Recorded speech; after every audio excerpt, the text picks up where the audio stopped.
This episode of Your Mom's House is brought to you by Sattva Luxury Mattress, the only online mattress company that provides free delivery, setup, and mattress removal. Try it out. Welcome to Your Mom's House with Tom Segura. And Christina Pajitsin. welcome to Your Mom's House.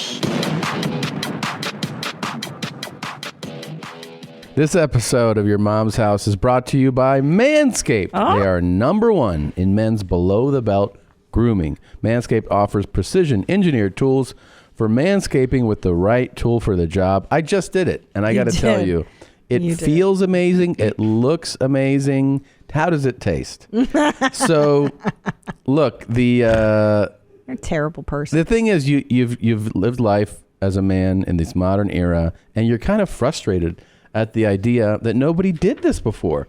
You were always using your regular beard trimmer and your hair clippers on your stuff? On your stuff, yeah, on the family jewels, and you're nicking and cutting and bleeding, and you're just like, oh man. So then you got everything tucked away in that forest, and these guys are letting you clean up the whole sack and everything. The Perfect Package 2.0 kit features the Lawnmower 2.0 with skin-safe technology. I'm telling you, that is the best. That trimmer won't nick or snag your nuts. Don't use the same trimmer on your face as you're using on your ding-a-ling, okay? Yes. Manscaped also has new cooling antifungal foot spray. Say goodbye to stinky foot funk and dry skin with the Manscaped Foot Duster. Get 20% off and free shipping with the code MOM at manscaped.com. Your balls will thank you. Get 20% off, free shipping, and a free travel bag with the code MOM at manscaped.com. That's 20% off with free shipping and a free travel bag at manscaped.com, and use our code word MOM. Here you go. Jeans. I am listening to, this is Cuban Links by Trash Beats. Thanks, man. Real quick update. Hold on. I think there are no tickets left. Oh, then what are you talking about? I don't know. There might be a few singles left. May 17th in Riverside, California. May 18th, I'm in Las Vegas at the Cosmopolitan. And then May 28th, Louisville, Kentucky. We added that show because the 29th is gone. So you can go ahead, try to get tickets the 28th. The May 30th, I'm in Indy. The 31st, St. Louis. You're not even saying that nearly right. June 1st, I'm in tits. June 1st, I'm in Detroit at the Fox. Ugh. So a few tickets left there. And then Chicago, June 2nd. The early show is sold out. The late show has tickets. That's June 2nd. That's my fourth show in Chicago. And from there, I go to Richmond, Virginia, and there are tickets available for the late show there. The rest of the tour is all laid out, tomsegura.com/tour. Hop on those tickets now before they're gone, tomsegura.com/tour. Jean Jackets. Oh, by this time, May 10th and 11th, I'm at Tempe. Is this already passed? And anyway, if it hasn't, has it? Shit. No, it's not. You're good to go. That's good. All right. Tempe Improv, May 31st through June 1st. I'm here at Flappers Comedy Club here in Spurnbank. I'm home here now, Burbank. June 20th through 22nd, Washington, D.C. at the D.C. Improv. Christina P. Online. I'll be announcing the rest of my year very shortly. It is coming. Also, Riverside, I have relatives there. Yep. There's an actual river in Riverside. That's why they call it that. That's really interesting. And an El Torito that I used to go to quite a lot. Gosh, there's an El Torito. Coming through with all of the fun facts today. I'm very excited about today's show. We got a lot going on. We basically have two people who reached out to, and we just said, we're big fans for totally different things, and they're both here. It's pretty amazing. It's amazing. It's exciting. A lot to get into. Lots to discuss. All right, let's start the show.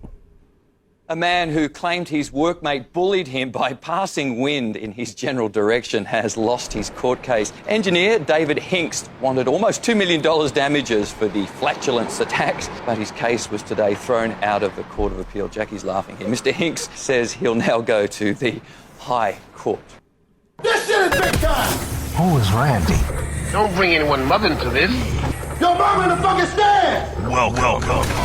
Welcome to your mom's house with Tom Segura. And Christina Pajitsin.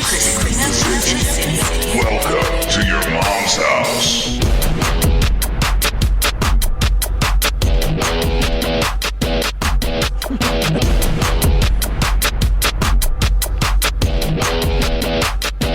Like everybody's jamming.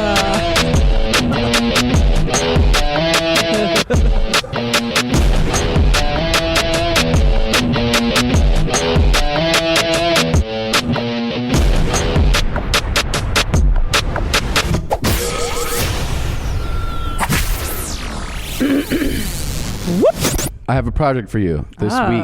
Yes. I would like you to take this song and loop it so that the instrumental part plays out 3 times longer Oh than it my is now. Yeah. Like, let's make the intro like 10 minutes. Yeah. No. Totally down. I mean, worst. everything that I'm seeing in the YouTube comment section is asking for Make it longer. Make it longer. That's what I'm hearing. Yeah, you That's got what it. I've been hearing. No. Yeah, it's gonna. I don't be, read comments, but even like I'm out doing these shows and people go, "Why don't you have a longer intro?" Well, you know what? They ask and they shall receive. Okay. Is there anything worse? What? You're the only one that likes how long it is. People came up to me. I was in. Nobody likes this. Where was I? I was in Boston. People were like, "Hey, man, I want to park the car and make your thing longer." What? Pop the car? Oh, in Boston? Yeah. Oh, gosh. Yeah. They all talk like that. It was awesome. They have Boston pop. was the fucking Drink dog's tits. It was great. What do they call the car? The car park? Yeah. Okay, here's They love that. I would do like 10 minutes at the top of my shows like that. how they sound stupid and stuff. No, I'd be like, "You guys want to hear a funny accent?"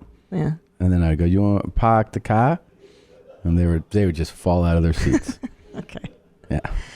Oh, okay. Yeah. Look, a lot's happened in our mommy world. Do we want to get into this or what? There's so much to break down. I mean, obviously, I want to pay my respects to that man that was farted at work that we played in the opening clip, and he sued for $2 million. $2 million's a bit much. Kind of scared me because we have insurance, but I started to think about, the people that work here and the fact that, I mean, here's the thing.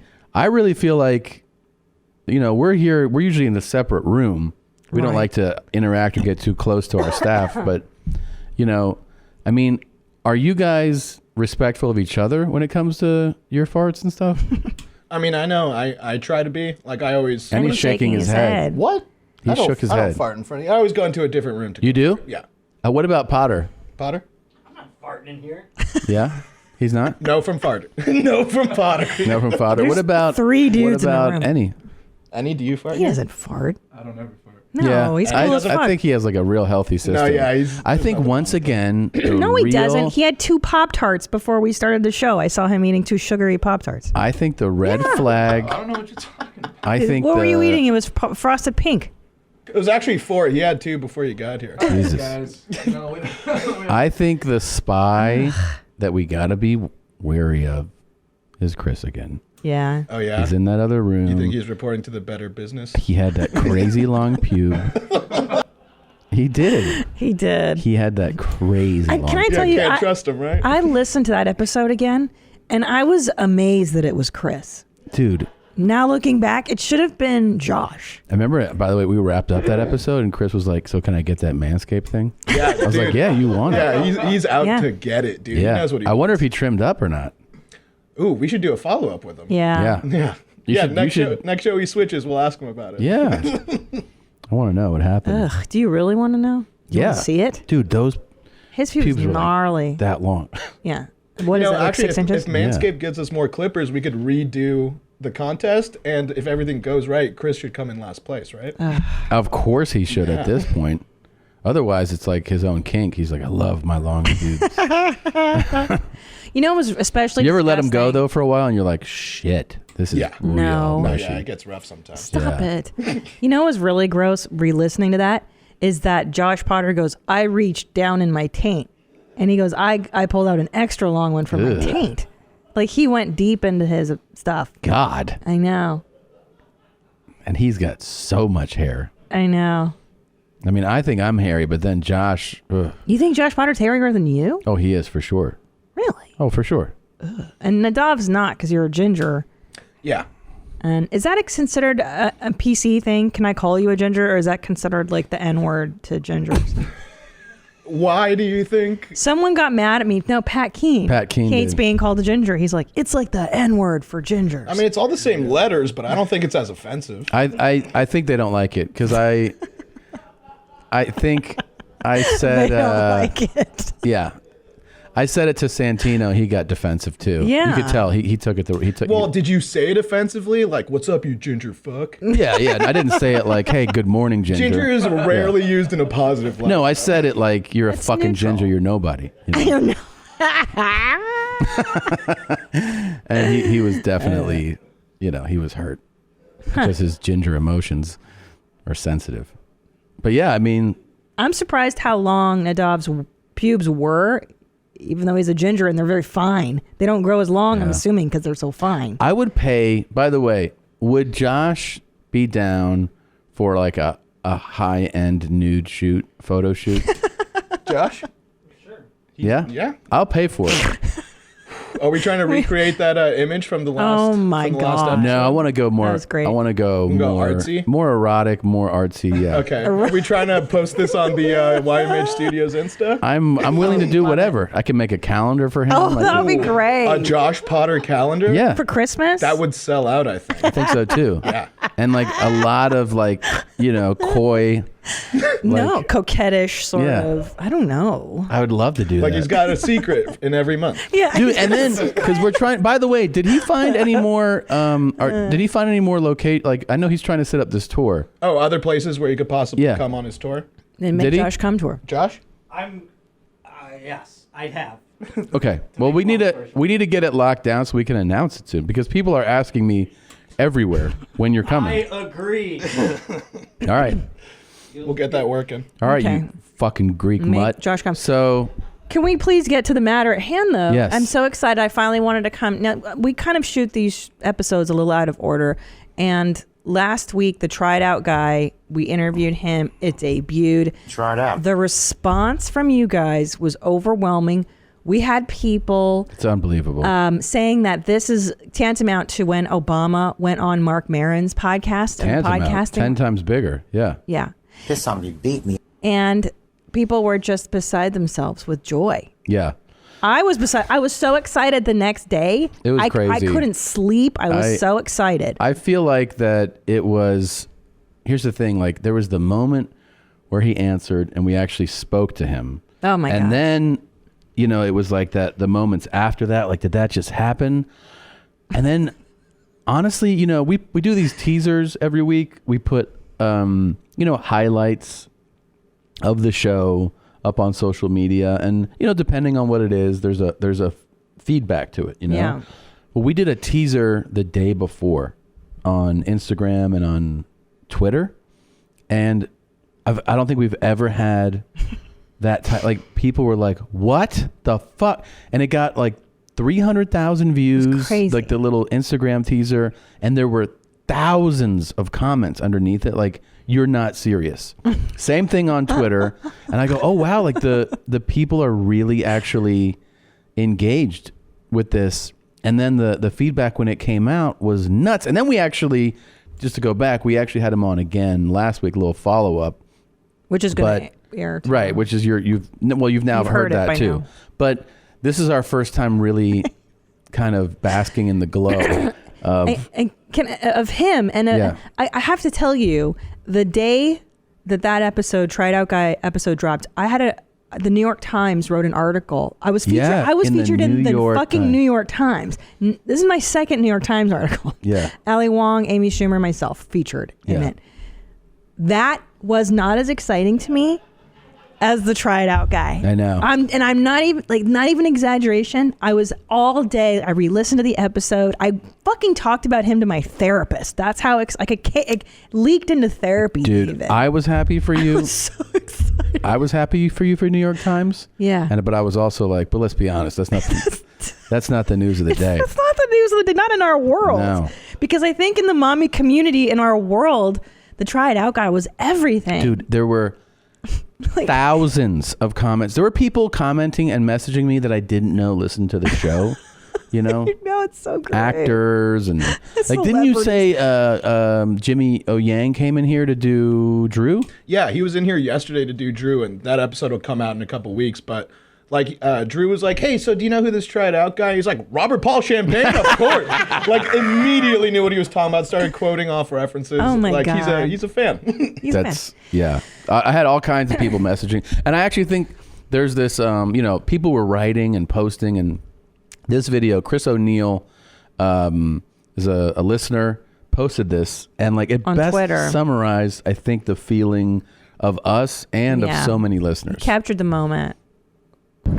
I cannot remember the last time I felt this much joy over nothing, over a podcast, getting to hear Robert Paul, try it out guy. This is just a stupid podcast, which I love and listen to every week. But going home from work and listening to him call in was amazing. Such a good day. I'm so happy. Yeah, that was it, That's man. it. That's Yeah. the perfect summary of this is essentially utter and complete nonsense, and we're all like, it happened. It's so great. And then this is what? This is the Yeah, this is the guy that did that report on Bert a couple of weeks ago. Oh, right. So he put together a whole thing. We'll only play a little bit of it, but we'll upload it to the channel. Okay. Robert Paul is so much more to me than just a poorly lit gay man who lies about not being on drugs. To me, he's like a father. Oh my God. My name's Pete Melfi. I'm 32, and I'm an outreach pastor for Joel Osteen's Lakewood Church of God. I was brought to the Lord by a traumatic experience. When I was 27, I went to an empty comedy club to see a little-known comedian named Brian Kramer, who coincidentally turned out to be even more racist than the Kramer from Seinfeld. But his disgusting, overt bigotry was only the beginning of the worst night of my life. After the show, Kramer brought me a drink, and he must have put 10 to 12 Benadryl in it, because the next thing I knew, I was waking up to the comedian masturbating over me on his tour bus. And This goes on for a while, but we'll upload everything to our YouTube channel. And he talks about try it out guy. Yeah, how much it changes, how he ties it back in. That's hilarious. It's a great, funny video. It's great production quality too. No, yeah, Pete did a great job. Yeah, it's a little too good for this show. You know what I mean? It's really good. No, it's great, man. That's awesome. But back to Robert Paul Champagne's Instagram. As of now, okay, Here's a deal, man. he started off with maybe 1,000 followers. Yeah. He's up to 14.7 as of this morning. He's doing better than our Instagram. Now, I'm a little disappointed. Last week we featured his Insta stories, which I was a huge fan of. Yeah. He was drinking his piss. He was writing Showing on his dick a chest. lot. He was showing his dick. And I think ever since the fame, he's backed off of the Insta stories. And I'm a little disappointed. Well, not just stories, but going live. Yeah. So I think if there's a mission for us this week with regard to Robert, it is like, hey man, can we go live with some stories, please? Because the stories are where he thrives. That's him on set. You wanna see him really chilling and having fun and talking and drinking urine, showing his balls and making pleas.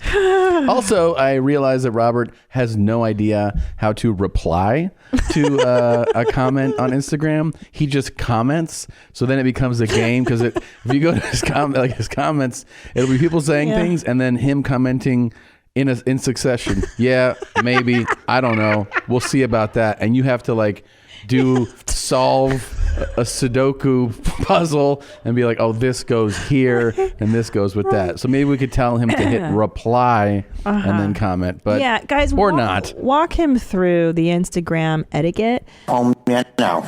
And also what I've noticed is, so somebody called him Lucifer when we were watching him on his Insta story, and now he's adopted Lucifer's lair as his thing. Yeah. But he misspells lair and he spells it L-I-A-R. So liar. he's like, welcome to Lucifer's lair. And I'm like, oh, you guys. Yeah, you know, maybe he's like, God, Christina, autocorrect, you know? But I do want to commend the mommies on being super kind and thoughtful. I've seen a lot of nice, He's being so nice to him and making him feel special. That's ultimately the goal here, is to celebrate Robert and not, shit on him. That's true. But I do wish he'd come back to his stories. Please come back and do your stories. Let's ask him that. It's really pretty. Please go live. Go live. Go to Insta Live. Show us what's up. Take us inside the dungeon. Show us what Lucifer does every day. Lucifer. It's a pretty good name. It's like, and by the way, you watch that, you'll be like, yo, this might be. Yes. Dude, I brought him up in therapy. That's how much he affected me. Like the joy that he brought me. I one time told my therapist, about things we do on this show and try to show him videos. And I just saw him, like, his eyes kind of dart. And he was like, yeah. I was like, you know what I mean? Like how that's funny. And he was like, you find that funny? And I was like, yeah. I know. Like one time I asked her about non-binary. I showed him the fucking car accident. What did he say? He was like, huh. I was like, well, you know. I tried to explain it. He was like, He was just like, no, I'm just trying to understand you. And I was like, because it's funny. What did he say? Did he say you would like rage or something? No. He was basically, I think it was something along the lines of laughing through discomfort, like my own discomfort, you know. Oh, that makes total sense. But I could tell that he was also like, yeah, I don't find this very funny. Yeah, because I tried to ask mine about non-binary and stuff, and she's like, why are you interested? Why do you want to know? And I'm like, I don't know, because I'm non-binary. Like, can you just tell me, like, what's going on? Why are these people doing this stuff? And she wouldn't give me, like, a clear answer. She just kept wanting to know why I wanted to know. I brought it up before. And? Yeah, he wasn't, I was surprised. He basically was more bothered by it than I am. Really? Yeah. He's a highly respected guy in the field too. I was like, I mean, it kind of sounds like, it kind of sounds like bullshit. And then I was looking at him like, oh, he's about to lecture me or something. I was like, fuck. And he was like, mm-hmm. And then I was like, I mean, what do you think? Because sometimes they won't tell you what they think. Yeah. A therapist will be like, well, this is about like... It's about you. Yeah. Yeah. And I could tell he was like, yeah, well, I've encountered it a number of times. And I go, and? He goes, it's insanity. Okay? It's insane. And I was like, all right. Yeah. Yeah. I feel like there's definitely a divide in people. Like there's those of us that feel it's a little nutty, and then others who are Zim Zazer. Yeah, it just happens to go that way. What's your pronoun? Yep. But we respect all, orientations, and that's why we have a non-binary bathroom here in the studio. And we have a non-binary employee. So, yeah. Which one? Zim's in the other room right now. Zim's So we discovered a new show on Netflix. Is it called Together Again? It might be. And it takes place in Momstralia. It's on Netflix. And it's people who were together at one point and then they get back together again after years of not being a couple. And it's so fucking great. But there's this woman on there. Back with the ex. Back with the ex. Isn't that it? Back with the ex. I think that's it. Is that right? No? It's on Netflix. It's Australian. Anyways, so it follows like 4 or 5 different couples. And there's one couple who they had like a 2-year fling. The guy was in Australia, she was in the US, and they were in their 20s. And then now they're both in their 50s. They're divorced. And he's been thinking about her every day since they were together in like the late 80s or 90s. Yeah, Back with the ex. This is it. That is it. Okay. And so they're together, and she's like they both look fantastic. But they do. Tom and I are so uncomfortable with her, how she talks, because she really likes to explain her feelings all the time. That's her. That's right her. there. Diane. Yeah, Diane. God, it's uncomfortable. What? But why does it make us so uncomfortable? Because you know what it is? Talk about I think it feels, sometimes there are people who it's generationally different. Like my grandparents, when they were alive, if you saw how they interacted or spoke, it doesn't feel like it is from another era.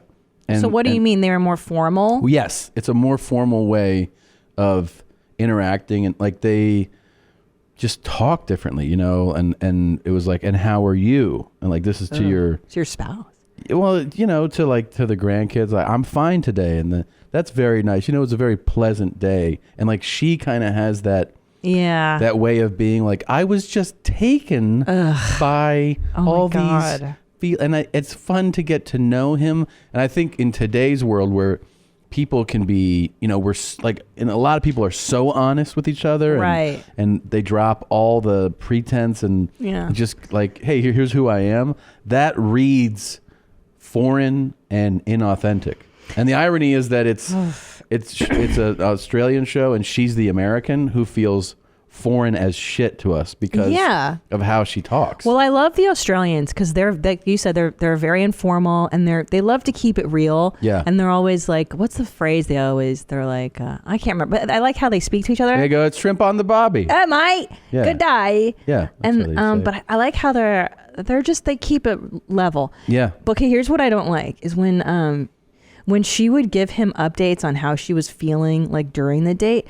For instance, like she'd be like, Peter, I'm really enjoying this process right now. Oh my God. Of just getting to know you. And I'm so uncomfortable. And she's like, and I'm looking into your eyes right now, and I see your feelings, and I feel that you're here. And I'm like, oh my God, it's making my skin crawl. Well, that's the thing though, is that it doesn't feel like, it feels like it's from 50 years ago. That's how I read it. It's like, that's how somebody would go on a date in the 1950s. I read it. My dad gave me that advice one time. I was like, I go, I like this girl. He was like, you know what I would do? Oh God. And I go, what? He's like, I would call her up and I would say, I think you're a nice gal and I'd like to take you out sometime, maybe dancing or something. Oh my God. And I was like, I just looked at him. I was like, you want me to fucking say that? And he was like, well, say it how you would say it. But that's what I would do. And I was like, this is really cool dating advice from your dad. No, remember the bank teller? Oh my God. He goes, it's a really nice dress you're wearing. And if she wears that dress again, she likes you. It's all about getting the conversation going, buddy. If you like a girl, just be like, do you prefer Sweetener or Splenda? That was his icebreaker. Yeah. No, he goes, what? Like, what? What do you talk about to the girl? Do you prefer Sweetener or Splenda? And then if she's like, what? Then you go, yeah, they're different. What do you like? And I'm thinking she'd be like, I don't know, fucking Sweetener. But see, you got the conversation going. That's what you need. Yeah. I love it. But I mean, that is a different era, There's what I'm saying is you're not going to see it like a 24-year-old girl is not going to act like her. The difference is that woman's 50. She looks great. Like she looks amazing. Fantastic. Yeah, they both do. She looks 50. She acts 80. That's what's going on. Can I say, no, I think what bothers me is that she talks like she's from the self-help era. I think that's what makes me want to vomit is the whole, I hear what you're saying and I'm going to mirror that back to you. Yeah. Maybe she works in that field. She might. Yeah. She talks like my therapist. Maybe that's why. They had, by the way, all these like super romantic dates. Yeah. And it took like 5 of them before they actually kissed. Like hands were on thighs and they were like feeding strawberries to each other. I hate when people feed strawberries to each other. It's super weird. Oh, it's so uncomfortable. But it's like, even on that, she was like, what a great time I'm having with you. And they're drinking champagne. And I'm like, is he still not fingering her or anything? Like, then I know. Finally, like on the 5th date of all this touching, and then she was like, and they kissed. By the way, I hate watching people kiss. I hate watching people tongue kiss. Even on pornos, I'm like, don't kiss her. I know. She's a slut. I know. Wait, what was I going to fucking say? Oh, fuck. I had a good point, too. God damn. Oh. Here's my big beef with that love affair. okay, some of the exes, they've only been apart for like 4 years. So you're like, that's not too long of a time. Yeah. Dude, they haven't boned in 20 years. My thinking is, I do not want to bang the dude I banged when I was like 25 and smoking. And now I'm like 42, the mother of two. My body's a garbage dump. Like, do you really want the person you banged in your best era seeing you again? But here's the old thing, though. And shitty? They aged with you. That's the whole thing. You know what I mean? I guess I didn't think about like they're old and shitty too. Yeah, they're the same. I mean, but they're not embarrassed to be old and shitty. Well, I'm too? saying usually if you're, aging along with the person, you're not going to be like, how come I'm still 24 and hot? Like, you're also 40. Yeah. So it's, so you're both ugly and old. Yeah. Or the same amount. The same amount. But of course, those two, the two oldest ones, are in amazing shape. They look so. Everybody. Yeah, looks they all great. look great. They all look great. Yeah. Anyways, that's smart, by the way. I'm happy about that from a production standpoint. Just put good-looking people on shows. Always. Yeah. So we're all here trying to aspire to be better. I want to be entertained. And I tell you what really bothers me now about this everyone is beautiful horse shit. Oh my God. It fucking kills me because I was on the Levi's website. See that shit? Looking Disabled for people everywhere. Oh my God. People with skin problems and little people. And for Christ's sake. I don't want to buy the outfit because the whole point is it's an illusion. When I wear that outfit, I feel like a model. I know. I want to see blue eyes. I want to see. But I will say I was on the Levi's website looking for jeans. Yeah. And they have all these fucking fat models on there. And I go, you know what? But when I wear the jeans, I want to look skinny and cute. I don't want to look like a fat person. That's what I'm trying to fucking camouflage. No, that's the thing is. Don't show me the fat model. The illusion you're trying to have when you shop online is that you see someone who looks awesome wearing it. That's the point. And then you go, I want to look like that person. Yes, that's the fucking point. In your mind, you're the model. You don't want not your fat self. The model to look like Look, Bert. hold on. Where is she? Yeah, scroll down. They have fat models on this fucking Levi's page, and it was such a bummer. Not that. Look, see? Do you want to buy those fucking fat jeans? Well, No. I bet those have lower sales. Of course. Nobody wants to admit they look. Oh, because they're plus size though, so they have to have. Those are plus size. Yeah, I know, but I don't want to see it. You just make it look different. Put it on the different page. Don't put it on By the my way, page. It's bumming me out. Have you seen Bert? Yeah, he looks terrible. Holy He's in Amsterdam, and shit. his Insta stories, his face is bloated. He even made an Insta story. He was like, I know Tom's looking at this right now going like, oh, you look like shit. I'm fine. Yeah. He looks worn out. Terrible. And yeah. He's been partying. Yeah, partying nonstop. Look at him. Oh my God. Oh my God. Oh my God. He looks like garbage. Look at him talking.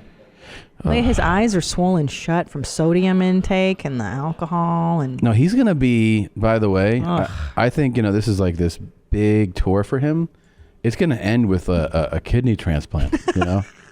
He's gonna have to make all this money to pay for the kidney. Yeah. Dialysis, and he's gonna have a fucking nurse that accompanies him on the road. Dialysis machine on the bus. Oh my God, yeah, it's just. He looks terrible. Sober October couldn't come any fucking sooner. Is he missing teeth too? It looks like he. Well, they're different colors, but I don't know if he's actually. He's always had different colored teeth, like candy corn. Yeah, it is. It's like one of those. That's him in Amsterdam. Oh my God! Look at that. Oh my God! That's a few days ago. When people saw that picture, they're like, "Did you guys do a workout contest?" Like, yeah, a few months ago. Oh my God! God damn, dude. That's bad. I showed that picture to Ellis today, and he was like, "He drinks too much water," and I go, "No, it's not water, it's vodka." And he just looked at me like, "I don't know that word." And I go, "He eats a lot of cookies." He goes, "Yeah, too many." I go, "Yep, he eats too many cookies, buddy." We've been. Oh, do you want to play this? What's that? Bert. You know Bert Kreischer? Can you say Bert is fat? Perfect. That's my son, Ellis, saying Bert is fat. Yeah, teach him early. Yep. That's our son. I hope he Ellis. meets him and he just goes like, "Cookies and too much water." And Bert's like, "How'd you know that?" So fat. Anyway, God. Speaking of attractive people, so as you know, I'm a huge Ryan Gosling fan. Yeah. And I was watching that movie, Crazy Stupid Love, and it occurred to me that Emma Stone, who's a fantastic actress, no disrespect to Emma Stone, who's a talent and beautiful. Yeah. I'm feeling that Ryan Gosling is so effing hot, and then Emma Stone is like not up to his level of hotness. Are you serious right now? Yes, I am. This is the point you're making? Yes, I just think that his look at one, look at the other. See, one of them is hotter than the other. He's a 10, and it's just not. I got to there. disagree with you so much, though. Are you kidding me? No, because I'm looking at this photo right now, and if you go like that's not a famous guy, that's just a guy. I don't think you go like, holy shit, that's a fucking good-looking guy. It's not a good photo. Okay. Have you seen Drive? It's a very Look, I've seen all his movies. He's a great actor, and he's a good-looking guy. He's good-looking I don't think that he's like, shit your pants. Oh my God, though. Well, so you're saying that you think they're a good match? I'm saying I think that so. dude, if he wasn't a celebrity movie star, wow, you wouldn't freak out about how hot you think he is. I disagree. Really? Have you seen his abs? There's a scene where he takes his shirt off. The guy and she goes, "Oh my God, look, it's like your Photoshop." I mean, the guy is fucking flawless. Okay. I just say I'm looking at his face. Google Ryan Gosling shirtless. But wait, you're looking at his face. You gotta look at the whole package. You're not looking at his face? No. You got to see the whole deal, man. This guy is. But we're looking at faces right now. All right. I mean, I'm going for a whole pack. Look at this fucking guy. He looks normal. That's an average body. Normal? This guy's an average body? What are you talking about? That looks like a regular guy. guy. Fucking stunning human. What? And they pair him up with this, as you call him. It looks like every other guy. This pound puppy. I mean, look at. Next to him, she looks like a fucking pound. What do you call the dog pound? You call my friends the dog pound? Well, your friends are the dog pound. You're friends with the Rescue Society.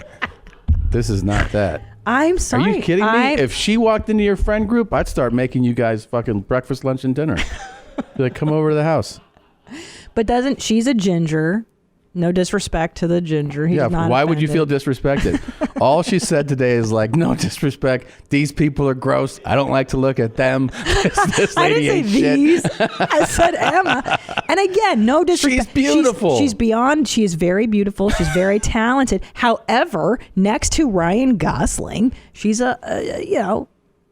she's a fucking bowl of kibble. I got to say. She is not hot enough. I'm just going to go out here and say it. I think he's very average. Wow. So who do you think is a top shelf leading man? You saw him fucking shirtless there. Okay, I thought he looked normal shirtless. Wow. You think Jonah Hill? Look, she's opposite this fucking fat Jonah Hill with his bitch tits. Look. That's the other. Jonah Hill, he annoys me to no end. They always pair him with like hot chicks. They put Seth Rogen with Charlize Theron in this latest movie. I can't even fucking believe that. No, that's ridiculous. It's such a double standard. I mean, I think he looks like a normal guy. This guy Gosling. Okay. I think he looks fine. I think. Yeah. I don't know. I bet she's. Okay. Native, Potter, Annie. What are we thinking in the movie? booth? What do you guys think? If Emma Stone is hot? Yeah. Hot enough to be opposite Ryan Gosling. Yes. She's gorgeous. What about Annie? I don't know. Annie. See? Yeah. Potter. I mean, she's not like your favorite, but are you like, she doesn't deserve to be in this She doesn't scene? deserve to be opposite Ryan Gosling. No, I mean, I think compared to Ryan Gosling, I think it works. Wow. I think it works. That doesn't sound very...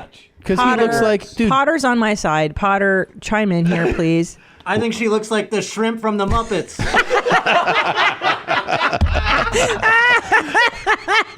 Shrimp from the Muppets. Fucking Google that shit, dude. That's an obscure reference that I love.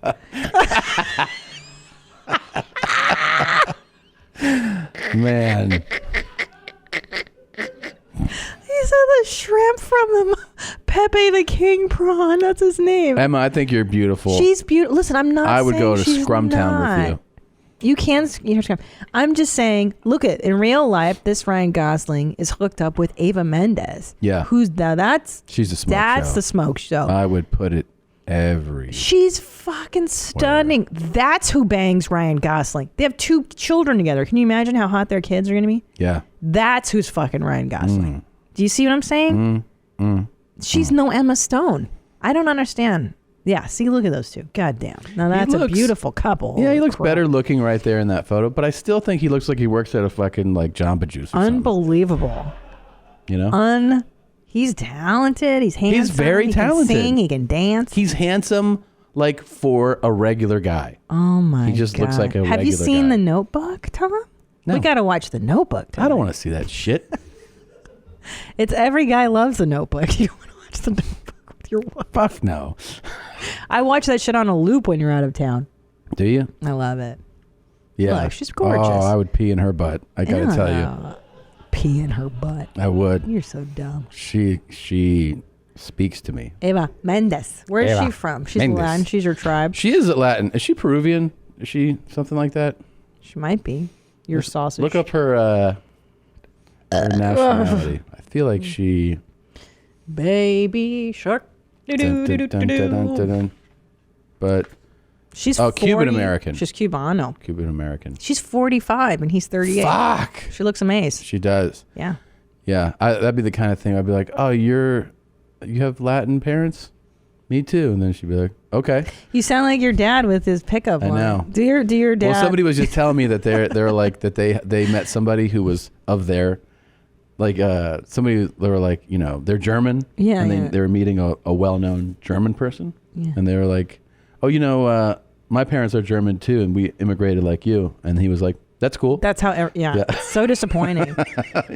They were hoping So to connect on disappointing. that, and then they were like, oh, okay. I've done that so many times with Hungarians. Really? Like, I'm, and then they're like, oh yeah, good for you. Yeah. And I'm like, all right, I'm not even gonna fucking. Just trying to be friends. Who cares? Just trying to be friends. Let's see here. Do you want to fart? Fart harder than What are you doing? I'm looking up something. Okay, we're all set. I wanted to make sure the announcement was cool to make.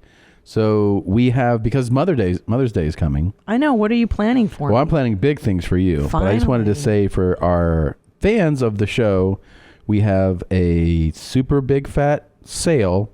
Use the promo code MOM starting May 9th. At midnight, goes through May 12th at 11:30 p.m. We restocked a bunch of items. There's signed posters from my last few tours, so like the private jet one. There's new items like the Water Champ socks. They just restocked the Water Champ bottle. They did. It's the bottle. third time. People love the Oh, Water of Champ bottle. course. There's the new bike stuff. There's the don't prolapse your anus. The Dr. Drew's. A bunch of stuff. So, and there's going to be even more items by the time this airs on that are not on there now. Merchmethod.com/Tom Segura has all of our stuff. Again, there'll be new items by the time you hear this, and everything will be 20% off in the store. Happy Mother's Day. Use that promo code MOM at checkout. Speaking of those shows, don't forget that on our YouTube channel every week, we put up Dr. Drew's show, Dr. Drew After Dark. That video drops on Fridays at noon, I believe, correct? And then the great Sickle Cell, Ryan Sickler's show, The Honeydew, that drops on Tuesdays. Yep.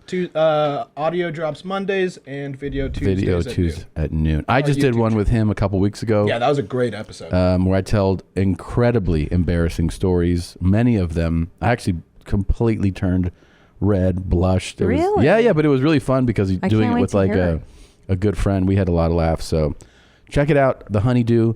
Every week, Monday audio, Tuesday video, and Dr. Drew's show, audio Thursday video, Friday at noon on Your Mom's House Podcast's YouTube channel. Your Mom's House will be right back. It's always a good time, always fun to welcome a friend, a staff member, writer, producer, writer, choreographer, a very hilarious stand-up comedian who we are fortunate enough to have here. You know him as the guy who can never come. It's Josh Potter. Who's the remix? Sup. That's a great remix.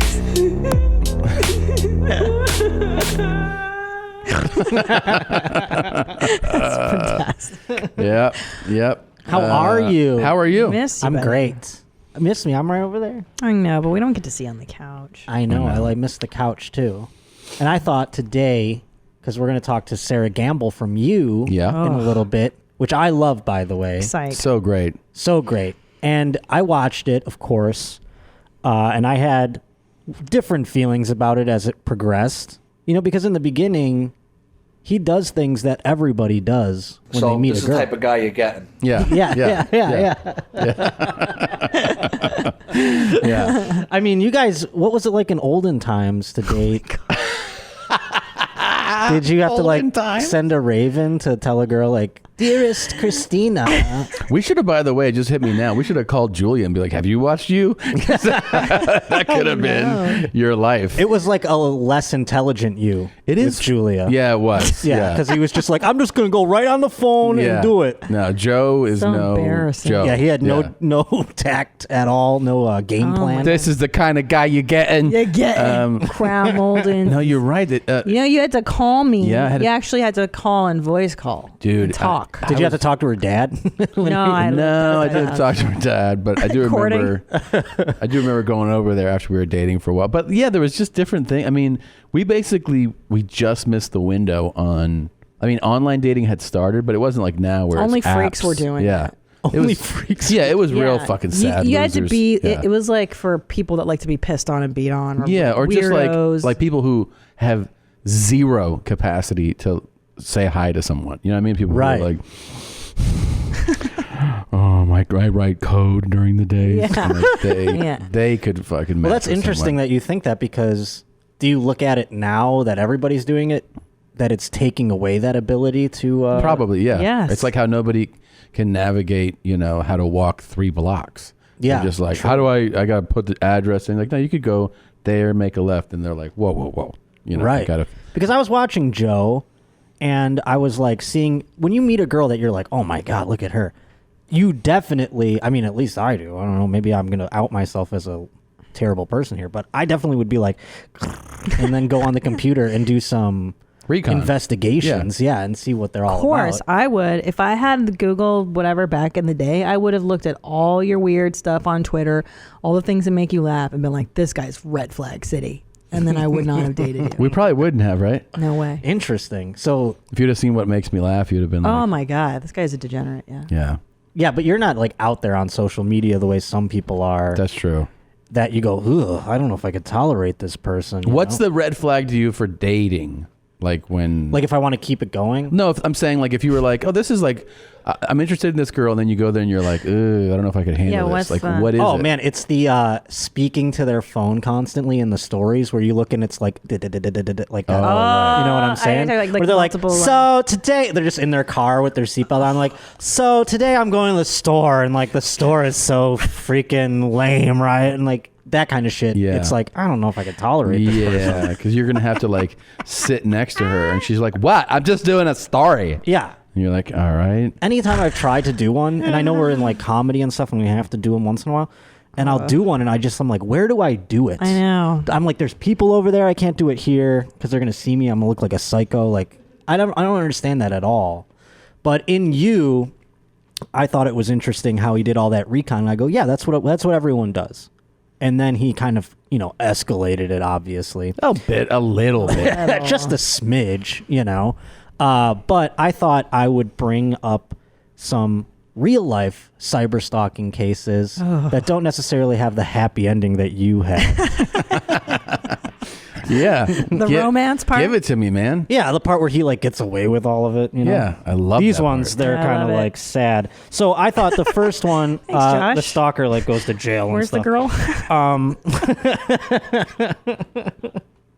I'll start out with one where it's kind of crazy because this guy was a cop. And his ex-girlfriend decided, I don't want to be with you anymore. So he decided to try and ruin her life by sending her thousands of texts and emails, trying to goad her into suicide. Oh my God. Yeah, and could you imagine like a cop doing that? How are you supposed to... I don't know. When I think of a cop, I think of like, not Barney Fife, but like kind of like a upstanding guy, he's gonna help you out. In this case, the cop is like doing all these dirty things on the side, and when she made like authorities aware of him, he goes, no, you're looking for the wrong person. You should be looking for this Katie Smith. or no, Katie Jones, excuse me. And what Katie Jones was like a alibi for him. He created a whole different person and sent himself emails saying Brilliant. that this. Yes, so like real detective work going on. So they had to actually do the figure out what was going on. Yeah, like he even took pictures of his own home and stuff and saying like, no, this same person's after me. Watch. Wow. Yeah, so he did all this stuff. It's so elaborate. There's a cool guy. Yeah. It's so elaborate. It makes you wonder, like, how much detective work was he doing? Well, that actually is a degree of Joe from you, you know? Yeah. Because he was doing elaborate things to cover his tracks, you know? Right. And I respect this cop, man. He ended up getting caught, so he's not as cool as Joe. Oh, that's too bad. Yeah, he's kind of a loser. But I really salute his effort, you know? Right. And you know what's crazy even still is he ended up going to jail, and in court was his now live-in girlfriend, the new girlfriend. Yeah, that means he has one who's standing by his side. They always do. How long was he sentenced for? Do you know? I think 3 years, but it's one of those like you could get out sooner kind of things. Yeah. And the judge asked him like, what do you plan on doing when you get out? And he's like, I'll be with my girlfriend who I live with. And the judge goes, you should run for your life. Wow. To the girl? Yeah. Wow. It was in the news article and everything. Wow. Where was this guy a cop? He was an Irondequoit police officer, this upstate New York shit, by Rochester there. Elementary. Cool. Yeah, that's where we say that. Yeah. Amongst a couple of other things. I've been getting so much support, by the way, for your the way that I elementary? say that word. There's no way. Who's It's supporting elementary. you? It's the entire upstate New York area. They do not. Those retards don't know how to say it. That's what Whoa. You use the album. I think you mean retards. Hey. You use the album. Now, Christina, go ahead. Has there ever been an ex of Tom's where you were like, fuck this bitch, and you wanted to like ruin her life? Anybody who's ever mentioned, though, she's just like, what fucking whore is that?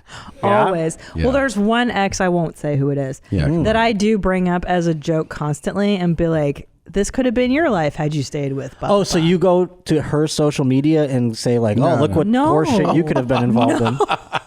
No, I do. I never go to her social. I never go to her social Interesting. media. Okay. No. Do you never have an inkling? You never have like a No. maybe I do. should- And I asked him to look for her for me on Facebook the other day, and he did, and we both looked at it together. But I would not search her out. No. What about when you go on like a momcation together Yeah. and you're like, you're in the lap of luxury?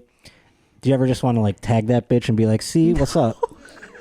No, I think I've won. Like I think we've been together. But you don't want a to long show it to her that you won? You don't want to prove her? knows. No, I think I know. Oh, she knows But already. Okay. Yeah, I But mean, she also does this thing where if I'm like, oh yeah, and that's when I went out with so and so, in whatever this city. She's like, oh, is this one of those fucking whores you were with? yeah. Well, maybe. Yeah, whores. This woman will be an Fucking whores. inspiration for you. Let's Okay, hear well, about there is it. one slut that I would want to make sure that. Really? Yeah, the African slut that you talk Oh, about. my God. In Tunisia. That Oh, you, my God. It's in his act even. She's dead though, right? For Plays sure she's AIDS. dead. Yeah. She was a fucking drug addict. Yeah, she's dead. That's the one I think he still carries a torch for. But go ahead. She was so nasty. Well, do you know where So nasty. Do you know where Volusia County is in Florida? Yeah. You ever been? No, but yeah, I know it's a real cool area with cool people. This chick is super dope. She's ride or die to the end. Her name's Carolyn Rico Ospina. I don't know. That's Latina. I think. Sounds like it. Something in there. So basically, she was with a fella who she loved, and this guy had an ex-girlfriend who was all up on the gram. She was like a workout model. She had thousands of followers. fuck her. She's Russian, Oh, no. Nice. I'm saying check. Right? Yes. This is the I ex-girlfriend. hate her already. I am in love. Keep going. So Carolyn, she wants to make it known that she's with Boo Yeah. now. Yeah. Not get your Russian ass out of Not here. you, Svetlana. So she goes to the gram or to Facebook or all of them, really. She just starts peppering this poor woman, being like, saying things like, I hope you die a slow death. Oh. I hope your family watches.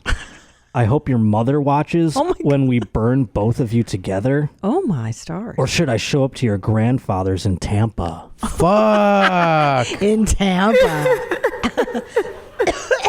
So this woman, the ex, She's got thousands of followers on there. She's looking hot, in her yoga pants and shit. Yeah, dude. This woman goes further. She says, I will bury you alive and let cancer eat your entire family. Oh, my God. That's something, huh? How do you let cancer do that? Now, can you get in trouble for doing this? Yeah. This is the part. Well, actually, up until this point, it's just harassment. Yeah. Just your run-of-the-mill harassment. But now we're threatening death, right? You're threatening someone. Yeah, that's kind of gray area when you start doing that kind of stuff. I know in California it's kind of serious, but Florida's like, whatever, bro. Florida's like, did she do it? No, okay. So, but here's where it gets sticky, and this is where she got into trouble. Yeah. She also says, she threatens this way, too. She goes, thought I'd never do it, huh? And this is about leaking the woman's nudes to the internet. She goes, thought I'd never do it, huh? You Russian blank. What do you think she said there? Cunt? That's what I'm going to... That's what I don't know. It's blank. I thought we could theorize on her... Slut, cunt. Slut, cunt, bitch. yeah. And then she says, how about your naked photos with your hairy blank on them? Oh. What's hairy? Hairy with your hairy toes. Maybe. Your bunghole? You think bunghole? No, it's probably... It's definitely your pussy. cunt or pussy, yeah. Yeah, It's but definitely pussies pussy. are, they're supposed to be hairy. That's true, but maybe she's like, butthole? I shaved my shit. Yeah, she's like, letting her know I've seen your puss. This woman who's very insecure, clearly. Yeah. Saying all of these things. Do you think? Yeah. No. She probably has a smooth pussy, and she's like, got to find any little point she can get on there. She's like, that fucking hairy pussy, bitch. So what? Her tits are nicer than mine. Right. Yeah, But she Florida really lets a lot of hates shit. I threatened a guy's life in Florida, and it wasn't as bad as you think. What are you talking about? That's just how you say hello in Florida. Yeah. Right? What happened? On a phone call, and then the sheriff, he had the sheriff there at where he worked. I told him I was going to kill him. And Cool. Is there a reason or just yeah, he was Starbucks, disrespectful. Another coffee order gone He was wrong? disrespectful. Let's just say that. I don't need to tell you, get it all. He was disrespectful. Okay. And I told him he was gonna pay a price for it. Is that the only time you've threatened someone's life? Yeah. No. Is it In outward, like, conversation? No. Okay. But this is one that, like, the wheels were moving. You're going to kill somebody. Keep them away from Florida. Oh, I know. I feel like it's part of it. It's like when you're in Florida, your blood, it's like, we're here. It's like you turn into, it's like Venom or something like that superhero, just you're in the zone, and it's like, now he's going to turn into his full werewolf. Right. Like, So here's true. who you really are. Yeah. So yeah, that woman went to jail. That's too bad. Yeah. Yeah, for quite a long time for considering this. But yeah, so I mean, maybe now if you come across Africa woman on Instagram, maybe you avoid. Oh, yeah, I would. My natural. I wouldn't get talking about her hairy involved with cunt. her. I wouldn't. No. I don't. And by the way, she's probably out of her fucking mind. What? I don't even know her name. What's her? I don't you tell know her to- name. You tell me off mic, and I'm gonna fucking find her. You do not want a piece of this. I'm telling you. She is a volatile, unpredictable, very, just a wild individual that you don't want any part of. Oh my God! You think I can't take that bitch on? This bitch travels Africa alone looking for heroin. Like, no, you're Oh my God! And you had unprotected sex with this person. multiple times. Oh my God. What if you have a love child running around Africa? I very well could. Yeah. I Man, very well could. yeah, he definitely killed people. Yeah. Now, I get with this. One of the reasons I wanted to do this. You are booking your tour, right? You are going to. Yes, I'm. Hey, venues, answer the phones and respond to your boy here. Email me back and stuff. What's up? So We're trying to we're book this. hammering this out. But there's another reason we wanted you to come on the couch today. What's that? Well, we have to tell you both. Okay. Some good news. Both? And some bad news. Which do you want to hear first? I always love the bad news first. You do, right? I Yeah. knew that. Oh would be yes. that way. Okay. Good. Okay, yeah. All right. Here's the bad news. Oh boy. What's that? We need you Okay. to get on a plane and go hang out with Robert Paul Champagne for a minute. I thought we discussed this. We did, and we had to meet again, and it's a Yeah. necessity. Okay. now. It's kind of gonna happen. Okay. Like we discussed. I it mean, in- sure. Yeah. Okay, so I don't have to bring him back here, right? no, No. Okay. See, that's but fine. hang out a few days, like In have a his couple apartment, meals. Yeah, Get to know Do I have him. to stay at his apartment? it would be better if you did. Yeah. Do I have a safe house that I can like escape to if shit gets real? We'll work something out. Well, how about we book you $23.96 your apartment. Apartment 3C. Hey, we could just submit my tax form, and we could maybe get me that legitimately down there. You know. So excited about this. But we want you to really get inside of his head and form a bond and be really good friends with him. Find out what makes him tick. Find out what turns him on. And there's really also, here's the thing. Yeah. There's things we need to give him, and I do not trust his package retrieving skills. Abilities. Yes. No, for sure. I can make a delivery. Yeah. So, and I'm thinking. It's been a while since I've been in the Big Apple. I think what would be fun too is you come bearing gifts. Yeah. Something tells me that maybe a second person should accompany you. Right. He might be more interested in that second person, depending on what type of person you're gonna send. I don't feel completely sure about sending you solo. Yeah, I don't know. But I don't think he's. I'm not scared of him, to be quite honest. Okay, I don't think so, but I think it's best. To, I feel like if you send, let's say you send like a security guy with me. Yeah, somebody. Spitballing. Yeah. You know? Yeah. What does, typically a security guy, we all have an image in our heads right now. Yeah. What that would look like. I think he'd be more interested in the security guy than me. It's true. It's true. Wait a minute. Wait a minute. There's a guy in the works in my mall. He doesn't have any legs. Is that the guy you're talking about? No. Just your typical door guy, you know? Yeah. Maybe he's a guy who's little, and he maybe likes to fuck. Mm-hmm. Could be up Robert's alley. Now, here's the thing, though. Right. I don't just want to report. I need recordings. Oh, yeah. So I need audio. I'd like video. You think I'm just going to spend time in there without something rolling? But then, you got to let us know, how good of a cook is he? What's his bathroom routine? You know what I mean? Like a full We definitely got to report. do a full cribs on him. Yeah. What's his day like? His What's fridge. that schedule like? After this, let's sit together. Let's figure out a schedule. That's the bad That's news. the bad news? Okay, Yeah. that sounds pretty good. But what's the good? What's the good? good Wow, news- you're really going to be happy. The good news is, if the U.S. State Department allows you Yes. to get a passport, I'm inviting you to do the Oh, European no tour shit. with me. That is big deal. I think I can go to everywhere but Canada. Okay. What? Yeah. Okay. May I ask what happened in Canada? Honestly, the truth is I have an alcohol-related arrest in my youth, and Canada is pretty big fucking cunts they are. about it. That's Yeah. correct. Yes. Yeah. Okay. Sorry. But you think the other countries will let you No, in? I've had a passport that just recently expired, so I just can get that bitch renewed, and we're all set. Okay. Yay. Go get it renewed, and Word. then Dope. make sure that Are we gonna all be the- like Bert? We're gonna go everywhere, man. Yeah. Well, yeah, we're gonna go. I just mean, am I gonna get fat? Of course, you're gonna get fat. Hell yeah. And all these European hoes can try to make you come. Fuck, that's true. They don't know. Remember, isn't that the whole thing, Christina, where they're like, they only know yes. You're asking me. Yeah. Dude, You're foreign people. Well, this my challenge is my going to see tribe- another level. I think Yeah, you're they're probably going to be hookers. like, oh, you mean, because we'll be in Paris. And you'll be like, maybe it's one of those girls, but I bet it's going to be one of these Irish girls. Oh, who sacre just bleu. fucking pours Oh, yeah, those two, yeah. Guinness down your throat. And she's like, you're going to come in me now. And then you're going to be like, this is it. This is what I needed. That's where they say cunt, like, as affectionate. Yeah. They're like, You done hey, fuck my cunt, cunt. Like that kind of thing.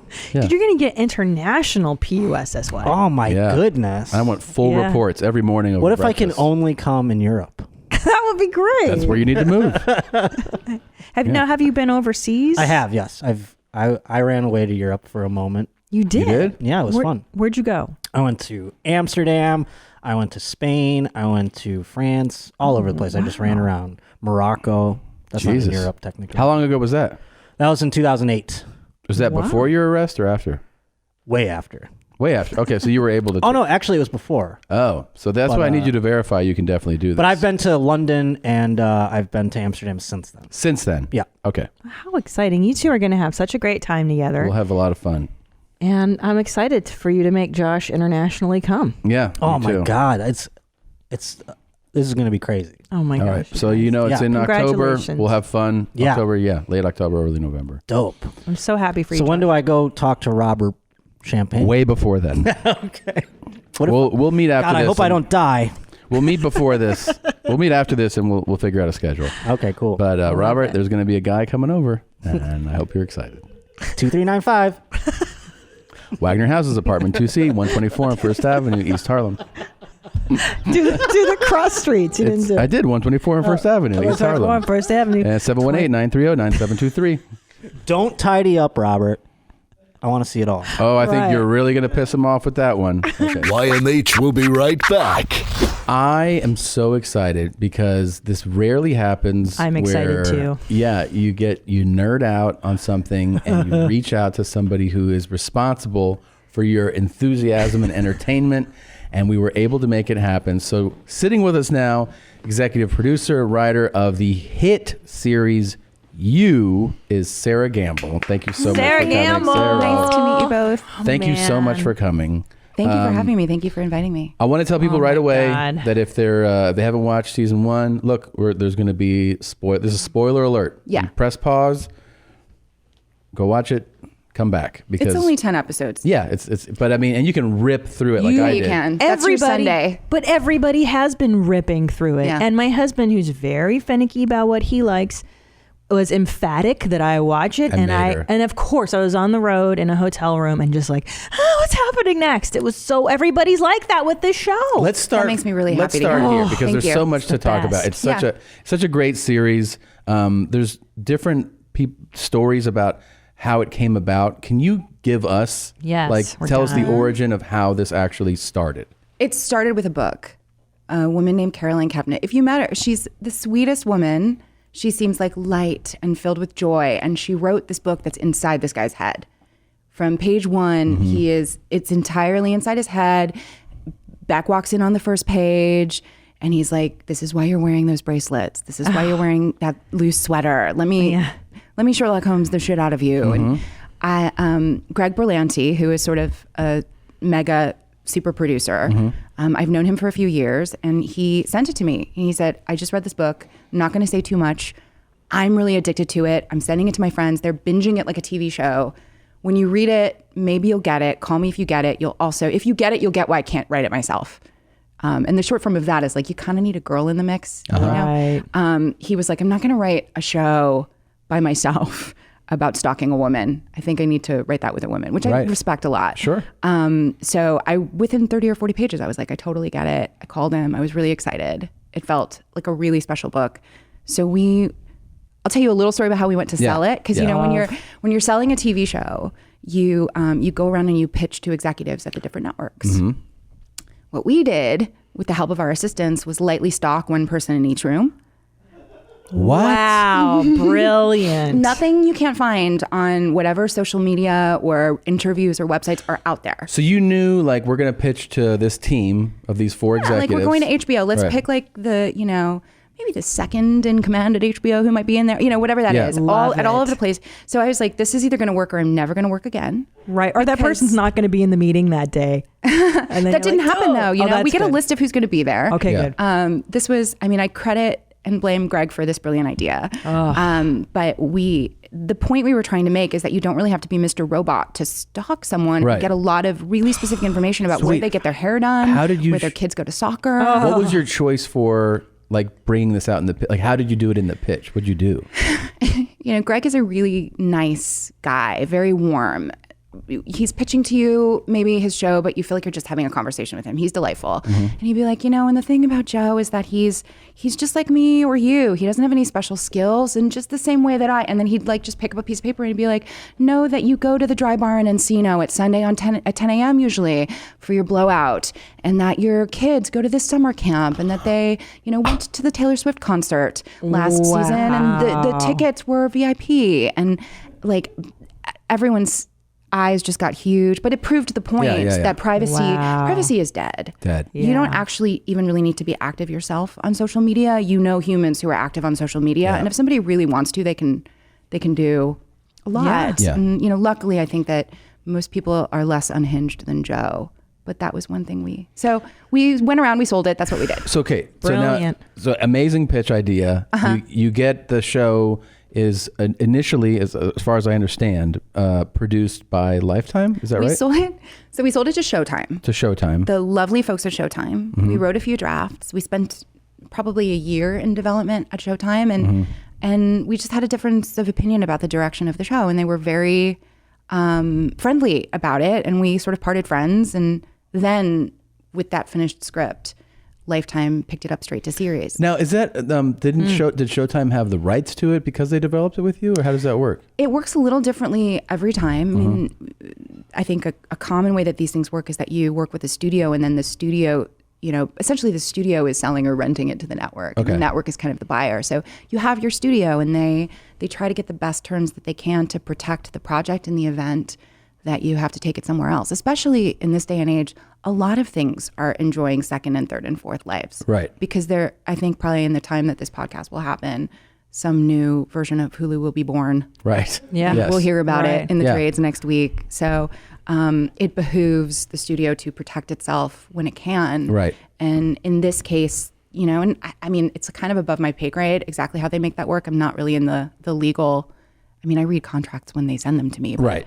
I'm not the expert in that. But basically, we're a year in development at Showtime. You guys part ways in a nice way, and then you go, okay, Lifetime says, hey, we'd like to make it. So then it's like this is where it's going to live, right? Yeah. But that's it. Obviously, you're like, this is where the show is going to live. I mean, Netflix were our international partners from the beginning. It was a co-production with them. But the first airing in the United States, Lifetime. So it was a Lifetime show, which I found subversively wonderful because it's about, gender dynamics and stalking, and it's kind of turning, and everyone at Lifetime was in on that sort of quote unquote joke, of that, sort of in on the tone of it from the beginning and really embraced it. It was kind of a departure for them. It was a risk. So did you know from the get-go that it would have its window at Netflix? That's an understood thing? Yeah, we knew that after it aired on Lifetime, it would air on Netflix, which is what happened. And then internationally, it would premiere as a Netflix original. That's what everyone did. Okay. Yeah. But I mean, when it's airing on, like, I never knew about it on Lifetime. Obviously, there's you also... don't watch that much Lifetime. I don't watch that much Lifetime. Not that much. But I mean, there's also so much content, right? There's so many channels. It's like, all right, I remember, like, the way that I learned about the show was Twitter, because I opened Twitter one day and the Netflix account had tweeted about it. Yeah. They said like 46 million people watched you, and I was like, what? And then... Which they never, by the way, disclose. They never give out the numbers. Downloads. They won't tell the streaming public. data. So many people.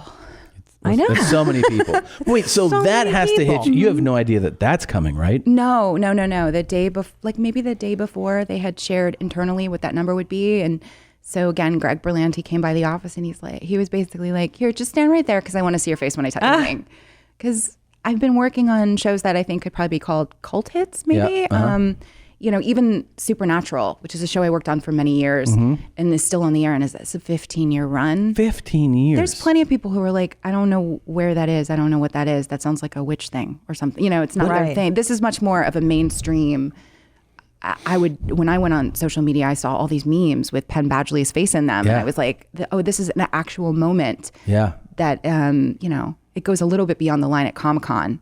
Yeah. So that's been a fun new one for me. So when Greg tells you, you're like, holy shit. Yeah, right? I was like, holy shit. And then, I mean, what it has to be a thrill that, like, you've been working as a writer, producer, and, putting out good work, but then when something like hits beyond your imagination, and what's the feeling like? I don't think any of us are writing so that just our moms will see it. Right. Right. We want people to This is watch the our dream, work. right? Like, it is, yeah. And it's also something I made peace with a long time ago that I have no control over. Right. Yeah. There's something that's sort of none of the artist's business about how their work is received. It's like you do the best you can, you work with your collaborators, you put it out there, and then it belongs to whoever finds it and responds to it, the bad and the good. And I've experienced plenty of both in my career. The idea that it catches on and a lot of people want to talk about it, I almost felt like an anthropologist watching that happen. I was very happy for all of the writers and actors and directors and everyone I work with, because they want to feel like their work is seen and they want to be proud of it. And it's fun to work on a show that people know about. And what do you think the thing is that's hooking 46 million plus people? I mean, do you think at a certain point people are like, everyone's talking about this, so now I have to see it? Do you think that happens? But that's the Game of Thrones thing. that's press play. Yeah, But that's not why you rip through it. That's not. I can't leave this room until I find out what happens to these people. I saw the tweet, Yeah. And then I didn't go watch it. What happened was, like, we have almost a same routine every night where we're in bed. She always goes to bed before me, and I'm flipping through. And as I'm scrolling through, I see the card, and I go like, oh, that was the tweet was about this. I was like, maybe I'll just see how it starts. Penn Badgley's like giving you the eye he's from your looking at homepage. me. Yeah. And so I go like, I'll just start it. And that was it. I mean, once I just, Well, we engineered it as best we could to be bingeable. Oh, you did a great job. I come from, I and many of the writers and producers do come from a background of network TV. It's a different era now in the last few years where a lot of TV is coming at you, and it's like these beautiful 8 or 10 or 13 episode packages wrapped in shiny paper. It's a little story, and then Julia Roberts will be done. But that's not what it was like when I started in TV, which is over a decade ago. Most of the stuff was like CSI. Yeah. Where you had to really understand how to make an episode, how to cliffhang the episode, and make people wait for next week, which, that model is going away. But we applied it to this because we really wanted an engine. We wanted people to come to the end of the episode and be like, I really need to find out what next with Peach. That's what I appreciated so much. That's what I appreciated Peach. so much about the series was one thing was that a lot of TV now, I feel like they go, well, this thing has to have legs to continue on and on and on. So we can't, you can't have that many things actually happen. Yeah. You can tease that something will eventually happen, but then when you see, we've already given there's a spoiler alert for this, talking about obviously season 1, but like when you see that he follows to the house, you imagine in your mind as a viewer, when he goes to Peach's place, that like, okay, he's just going to sneak out. You never imagine that there'll be the confrontation and a shooting, and that's actually, you're like, oh my God, how is this show going to go on? Yeah, if that happens? what's going to happen after or that? Or when That's she crazy. finds the box in the bathroom, you go my like, God. well, she can't possibly put it all together because then the whole thing is up. It Jig explodes is up, the whole thing, yeah. So Yeah. like every I love that time those feeling. things are, you're like, no way. And then eventually when you build to the second to last and last episode, and he's basically got her kidnapped and holding her hostage, you're like, all right, in your head, you're like, so I guess, because there's a season 2 announcement that came, you're like, all right, she's gonna forgive him. I guess next season will probably be about like how they make, like she's gonna make up, and not, maybe they'll tease how he could have charges pressed. Like you're running through these things in your mind. Yeah. You are never going, there's no way that it's gonna end that way. Right, Like right. It's just like, it's a thrill as far as entertainment. Like that's what I got so hooked on, the entertainment value of the whole thing. The longer I do this, the less interested I am in just making a story that has to go on forever. Yeah. In exactly the same form. Right. I love working with people who are interested in seeing what happens next when they write themselves into an impossible corner. And I think if you've been doing whatever your craft is for a really long time, you start to get comfortable with the parts that used to be the most uncertain, and like I can't go there because I'm not sure if I can get out. Yeah. But then as more and more aspects of your craft become, I don't ever want to say easy, but known to you. Right. Okay. It's familiar. Yeah, and I don't know if this is a direct comparison to what the two of you do, but I'm sure there are aspects that like took a lot of like manual override every time you went on stage or whatever, right? And then over the years, it's like there's certain things that you just kind of know you do correctly. Exactly. Or that, Yeah. and so finding the aspects that are more challenging, I think is absolutely crucial. Like you can't just go on and do the same thing forever. We would all be it's like it makes you stagnant as an artist, as You feel whoever it you were everywhere. that came to this forum to begin with. Does that make sense? Yes. Is that a little esoteric for you? No, it's true though. But so I really like it when the whole writer's room is in there, and it is a room. There's many writers who work on each show. When they're all like, but if we do that, we don't know what happens next, because It's like, well, that's then the neither does the challenge. audience. Right. Right. Yeah. Hopefully. Someone will figure it. Someone always figures it out, and they tweet it early. The other fascinating aspect to me about it is that this is like a thing now where obviously this is something that audiences love, which is a quote bad guy that you cheer for. It's really a bizarre thing that happens. 'cause there's a point when you watch it and you're like, I kind of want a boyfriend like that guy. Like he's really into her. And then you're like, oh no, wait a minute. But like problematic. I feel like you kind of go Really likes her a like lot. from my thing, you're like, it's the thing about the human condition too, is that forget entertainment, just in life, a lot of times we like to paint people they're all this. Oh, you like this music? That's who you are. Like, and then we apply it to also good and bad. If you're good, you're all good. If you're bad, he's all bad. And when you have layers to a character like Joe, you end up going like, obviously he's doing these bad things, but then there's parts of him that you're like, oh, I like this part of him. Peach was kind of a cunt. Well, you know what I mean? Or you go like, you know, he's thoughtful. He wants to love her. He just wants her to love And her back. he was kind of improving her life. Yeah, a little bit. so you end up, it's like the Walter White thing, right? Where it's like the end of Breaking Bad. You know, a lot of people are like, why does his wife have to be such a bitch about this shit, man? You we know, talked a lot about the wife on that show. How quick everyone was to blame her for But you find, I find being myself a decent human in a fucked up situation. Isn't that fascinating though? Because we all do. I turned on Skylar, but then you're like, oh, she's just a mom. She's protecting the kids. But we're programmed to root for these men. I know. It's sort of just Is that what you think? Yeah, I mean, the whole show is sort of playing around with that. We're exploring that. We're going like, how far can you push that? And then this was my experience when I read the book, was that I by midway through, you're like, okay, I see what she's doing. This guy is unhinged. He's doing really fucked up shit. He's a killer. And then they would have a sweet scene together, and I'd be like, maybe these two crazy kids, they were in the cage, and I was like, these two crazy kids make it work. Yeah. I'm like, what is wrong with me? Yeah. What is wrong with me? How did I internalize? I thought I was immune to a lot of that. I mean, it's not like I'm living the most conventional life for a woman in our culture.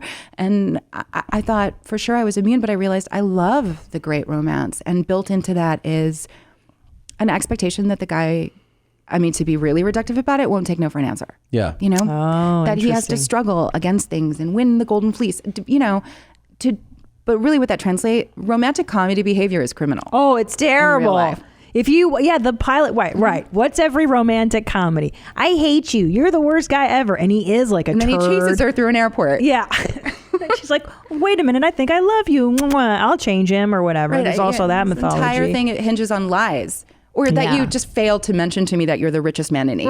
Right. Yeah. Like that's something I would want disclosed somewhere around the 1,000th time I slept with someone. Could you just let me know that you're the richest man in Asia? I would be leading with that all the time. But I loved that movie. So, I love romantic comedies. 5 times. I know, me too. I love anything Ryan Gosling's in. God damn it. So I had this feeling reading it, because it worked on me, it worked on Greg Berlanti, it worked on the writers. So we all, and Penn Badgley was very on board. In life, he is the opposite of Joe. He's like what Joe seems like when you first meet him. He's very sweet. He's sweet and thoughtful, well-read, kind of politically aligned with what one would hope. Not a killer, for example. So his skin crawled about a lot of stuff that we were having Joe do, but that's correct. You don't want someone too comfortable with the creepy guy, playing the creepy guy. Like, that wouldn't make sense. I don't know, though. So. A couple times when he killed people, I was like, that's what's up, dude. Good job. I can't argue with you there. Benji, but oh yeah, that we did construct him to, in a glib way, kind of deserve death, but sure. And the building guy, it's like, he's kind of a dick. Yeah, that therapist was crossing a lot of ethical lines. Yeah, like he did deserve to be, if nothing else, pistol whipped. Full House guy. My jaw dropped at the end of season 1. I was like, no. That's not so fun. And beautifully, our producing director Mark Gosiega just shot the shit out of it. I will tell you, so early on we did a screening in Austin at the ATX Festival. There's this cool theater called the Alamo Drafthouse. Have you guys? No. Anyway, it's cool that you can get a taco there while you're watching. Nice. It's very cool. No, I have been there. Yeah. I have been to the Alamo Drafthouse. So we did a screening, and it was packed because I think largely because Penn Badgley has a lot of fans. And they were very interested to see his new thing. And it wasn't, I'd seen everything so many times. I'd been in post and watching the episode 1,000 times. And I'm suddenly in the audience and realizing that we're in act 1 and he is masturbating in the street. Yeah. It's the best part. I just remember. It's a great show. That's when I was like, I'm going to binge this Me show. too. I'm like, I am all in. Well, that was the one moment in the whole process where I pulled out my phone to text my, writing partner on this and just be like, I think we're going to lose them and never get them back. No. Because I was feeling the energy of everyone going, and then by the way, he picks up that old lady's luggage. Yeah, it's the best with part. the same hand. Yeah. And I was like, they're going to hate him. But by the next scene with Beck, he had won me back. I experienced the same thing. And I think I don't know. This, again, I have this sort of philosophy when I look at it. It might make sense, it might not. But I like writing stuff that just makes me ask hard questions. Yeah. And I do not have a great answer for you about why I would still root for them. Yeah. My intellect being so sure that is the wrong way to feel. And yet I do. Right. So that's where I come from with it. Is like, let's explore this because this is so interesting to me about my own human nature. Well, don't they meet each other's needs in a way? Yeah. I mean, if you look at, he makes the point, Joe does, right? She wants to be seen. Yes. There's a reason she's masturbating with there's no curtains on her windows, man, in her living room. And she's out there and she is posting every morsel of her life. It's like, well, on some level she wants to be seen, and here's somebody who wants to be the seer and wants to.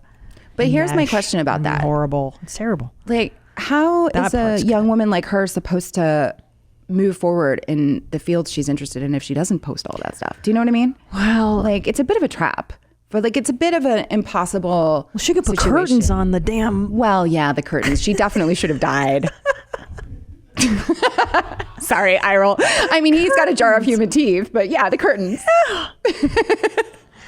But what you're saying, oh, right. Yes, right. But especially, I mean, because we have to post constantly on social media for our lives and our jobs. And like, there's certain things you don't disclose, right? Like, you don't have to tell everybody where you're eating of every minute of every that's day. true. That's very true. I mean, and it, the curtain thing specifically, when I was her age, I didn't have any fucking money for curtains. Right. And it was the last thing I was thinking about, to be honest with you. Yeah. It's like, okay, so I walk by in my underwear, whatever. You don't think you're going to get a stalker until you do, I think. Oh.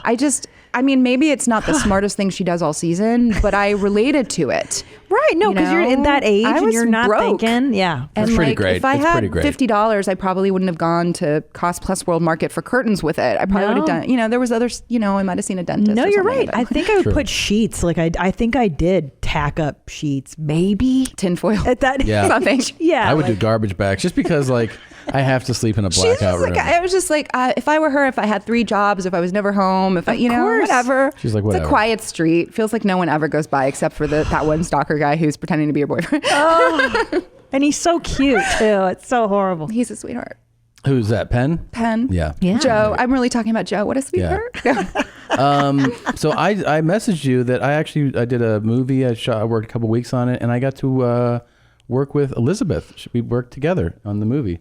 Isn't she the best? She's great. What a sweetheart. She's great. And then so this is us on set, but then I was like, I got to do a shout out to you. So I have my you tip of the cap. Go ahead and pull up the other one. There it is. Do you see it? You look like you're judging her in this photo. I'm trying to just be a stalker. Yeah. That's your best. That's there you go. Yeah. That's my stalker vibe. And she's doing her I'm not aware. She's doing so unpleasant. Cute. Or like, I'm going to hold it together, but I'm feeling a little uncomfortable. Right? Yeah, and there I am, just stalking. I know. She's so pretty. She's so cute. She's so... she's a great actress, man. She really has so many layers going on, and she makes it so organic and natural that I think it's easy to miss sometimes because it just feels like... Effortless from her, but what she's doing is so sophisticated. You could see, like on when we were doing... Man, she's the type where she'd be like, yeah, hi, blah, blah, just like friendly. And then they'd be like, and action. And then she would do this thing where like you're in the scene, but you're actually watching her. You're like, holy shit. And then you, and then you do your line, they're like, cut. And you're like, what the? She was like, was that good? And you're like, yeah, that was perfect. I gotta say too, like when you are on that set and you are inside the cage, they close you into the cage. Yeah. Because they need the door to be closed so they can do the shot. And they need all 4 walls around you because they're made of glass. So you'll see all of them. And I was there for much of the filming of the last episode, and I walked in and she was walking into the cage to do her next shot, and she basically spent 4 days in that fucking cage. I went in there to chat with her and they closed the door. And I was like, okay, I might have a panic attack in here. Like it, aside from everything else, it is actually really legit. It's legitimately frightening to be locked into a cage, even if you're surrounded by a crew. And I think she harnessed that and utilized it and probably was used to it and got over it by day 4. But I had a conversation with her about it, and it's just, I have so much appreciation for what actors go through every day. Oh my God. It's, infrequent that you would be somewhere physically comfortable Right. while you're doing anything. You don't know how cold or hot or late or early it is when they're doing what they do. And they're doing so many layers of make-believe. The early As you calls know, are the worst. you are. The early calls are the worst. When they're like, and you'll be here at 5:30, and you're like, God damn it. And then you do my favorite is like hair, makeup, go to set, and then it's like 11:30. Like, we're gonna get to you here in a second. You're like, cool. 7 hours later, this is awesome, man. Yeah. Hold on, I just had a brain fart. Maybe this is stupid. I'm trying to construct a theory here. Okay. Why are we drawn to this dynamic of the guy, the powerful, overpowering guy, right? And the girl. Same women like Twilight, too. It's the vampire thing, the overpowering guy. And clearly, what's his name? Team Edward. Edward's kind of a perv. I mean, he's like 300 years old. She's like 16. That line about watching her sleep. Yeah, what the fuck, man? He says, I like to watch you sleep. I feel protective. Yeah, and he's like creeping on her. And not only that, the Christian Grey series, the 50 Shades of Grey. Right. Women love this dynamic of a controlling guy, even though, Christian Grey is a dickhead. Not that they're all parallel, but there's some element of this that we're drawn to this stuff. What is this? Loss of control, maybe? Is it the incubus, succubus? You know what I mean? Well, as an expert in incubi and succubi, I mean, one thing that immediately leads to mind when you ask that question is that there is a difference between real life and fantasy. Of course, yes. And I have no problem with everyone, so many people being fans of a thing where the guy, I'm not super familiar with the 50 Shades saga. Is it a saga? It's a trilogy. It's so wonderful. But there's some tying of each other up and whatever. He's a control freak. The movies and maybe he's a control freak in her life. I mean, beyond just like you prefer to have sex tied up or not tied up, which it's not even whatever floats your consensual boat. But like, I assuming that he does some of that same romantic comedy behavior to her in her actual life. I think some of it, like, I'm not against it. I think I'm not against people writing their fantasies, enjoying other people's fantasies, fantasizing about someone else just taking over the minutia or what. I love the movie Secretary. Yeah, where that's another. It's like a sweet little romantic comedy about how there's a lid for every pot, and this particular pot needs a very particular lid, and they work it out for themselves. So I have no judgment about that, but I do think what's interesting is to play with where that line is and where it bleeds into our beliefs about how men and women should really be in their real lives. And so, the job of the show is to extrapolate, to go from what he thinks, which is guys like me are always getting in jams like this while he's like in her shower while she's changing with her panties in his pocket, right? He's like, oh, I'm living that beautiful romance. And we're thinking, no, this has crossed a line. Yeah. And so I just had a lot of questions about where that line was and what do we really believe? And having discovered that I like this in my entertainment, I was wondering how much of it had seeped secretly into my life. And those are the kind of questions we ask ourselves. Yeah, I think there's a little bit, too, of a fascination with...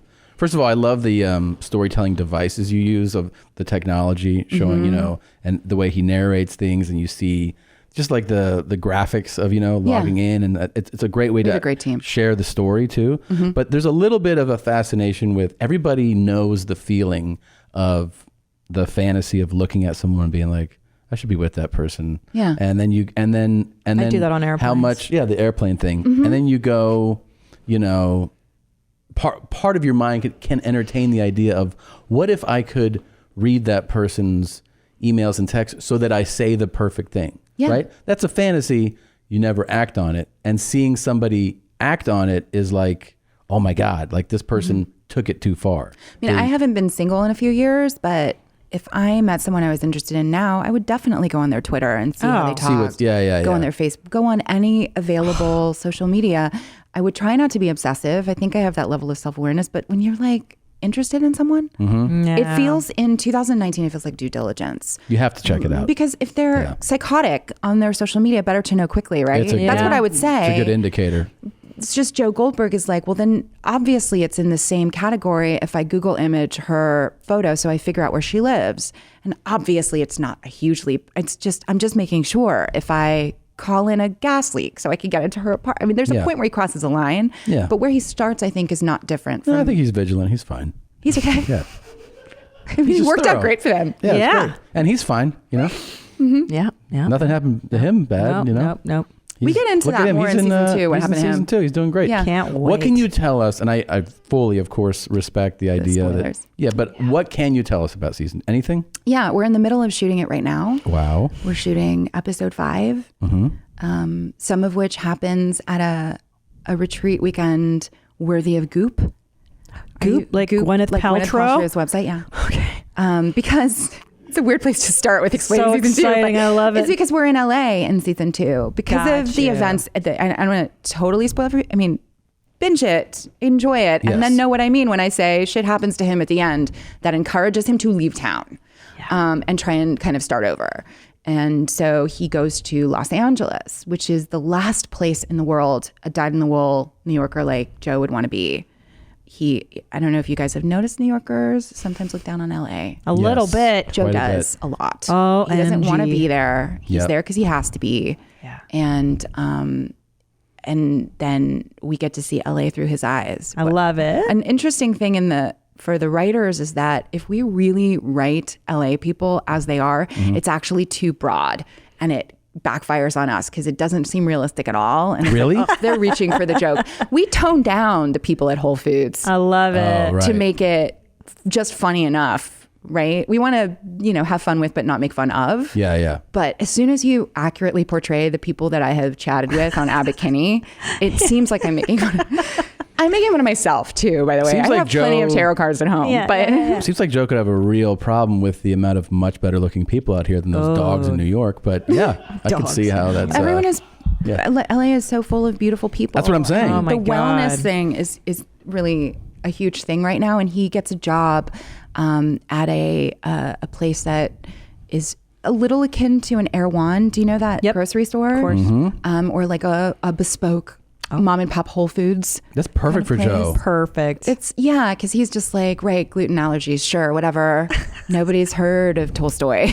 Nobody's heard, he's a book guy. Yeah. And Yeah. everyone's like, oh, well, I've seen the movie. I mean, that's the essential LA. So he's meeting new people that he has judgment about. Aren't you I love his annoyed contempt. It's leaving the best. grocery store with the amount of petitions that are out here. I don't know if it's the same in New York, but out here where you're like, I'm just trying to get some fucking. It bothers almonds, me. man. At Whole Foods, they always have Yeah. those dirt bags with their dumb petitions. And then as you walk away, and they're Clean like, air, clean water. How dare they? Damn it. They're like, you don't want to feed the kids, and you're like, oh Jesus, man. All right. We are in a shaming moment Yeah.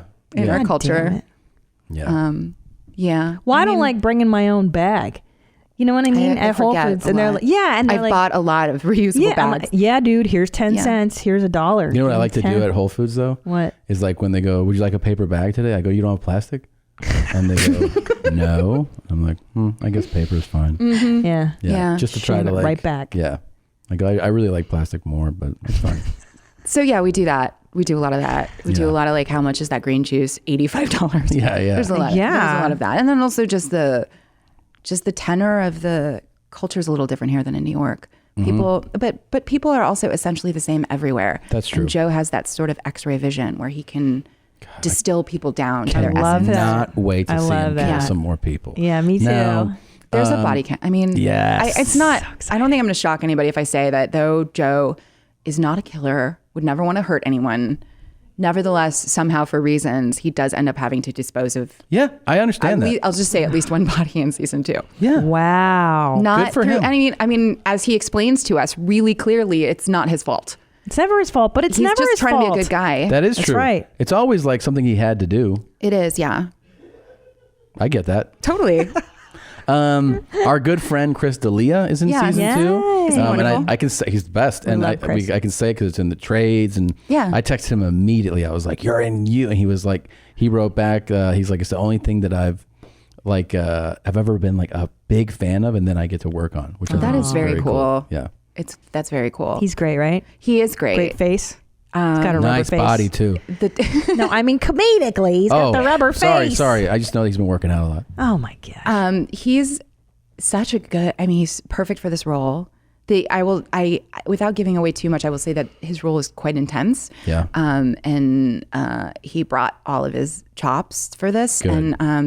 he plays someone who is a comedian. He's not playing himself. He's playing a character who is also a comedian, who is known. And the first time Joe Goldberg sees him, he's in public and he's just like, he spots this guy who's very dressed. It's this very LA thing that we have all, I think, experienced who live here, which is that you see somebody who's sort of dressed no different, but there's a certain air around them, a certain magnetism. And then you see people start to go up and ask for autographs and selfies. And you may not know them yourself, but you realize they're famous. Something's going on. Yeah, and then for a minute, you really are an anthropologist where you're watching.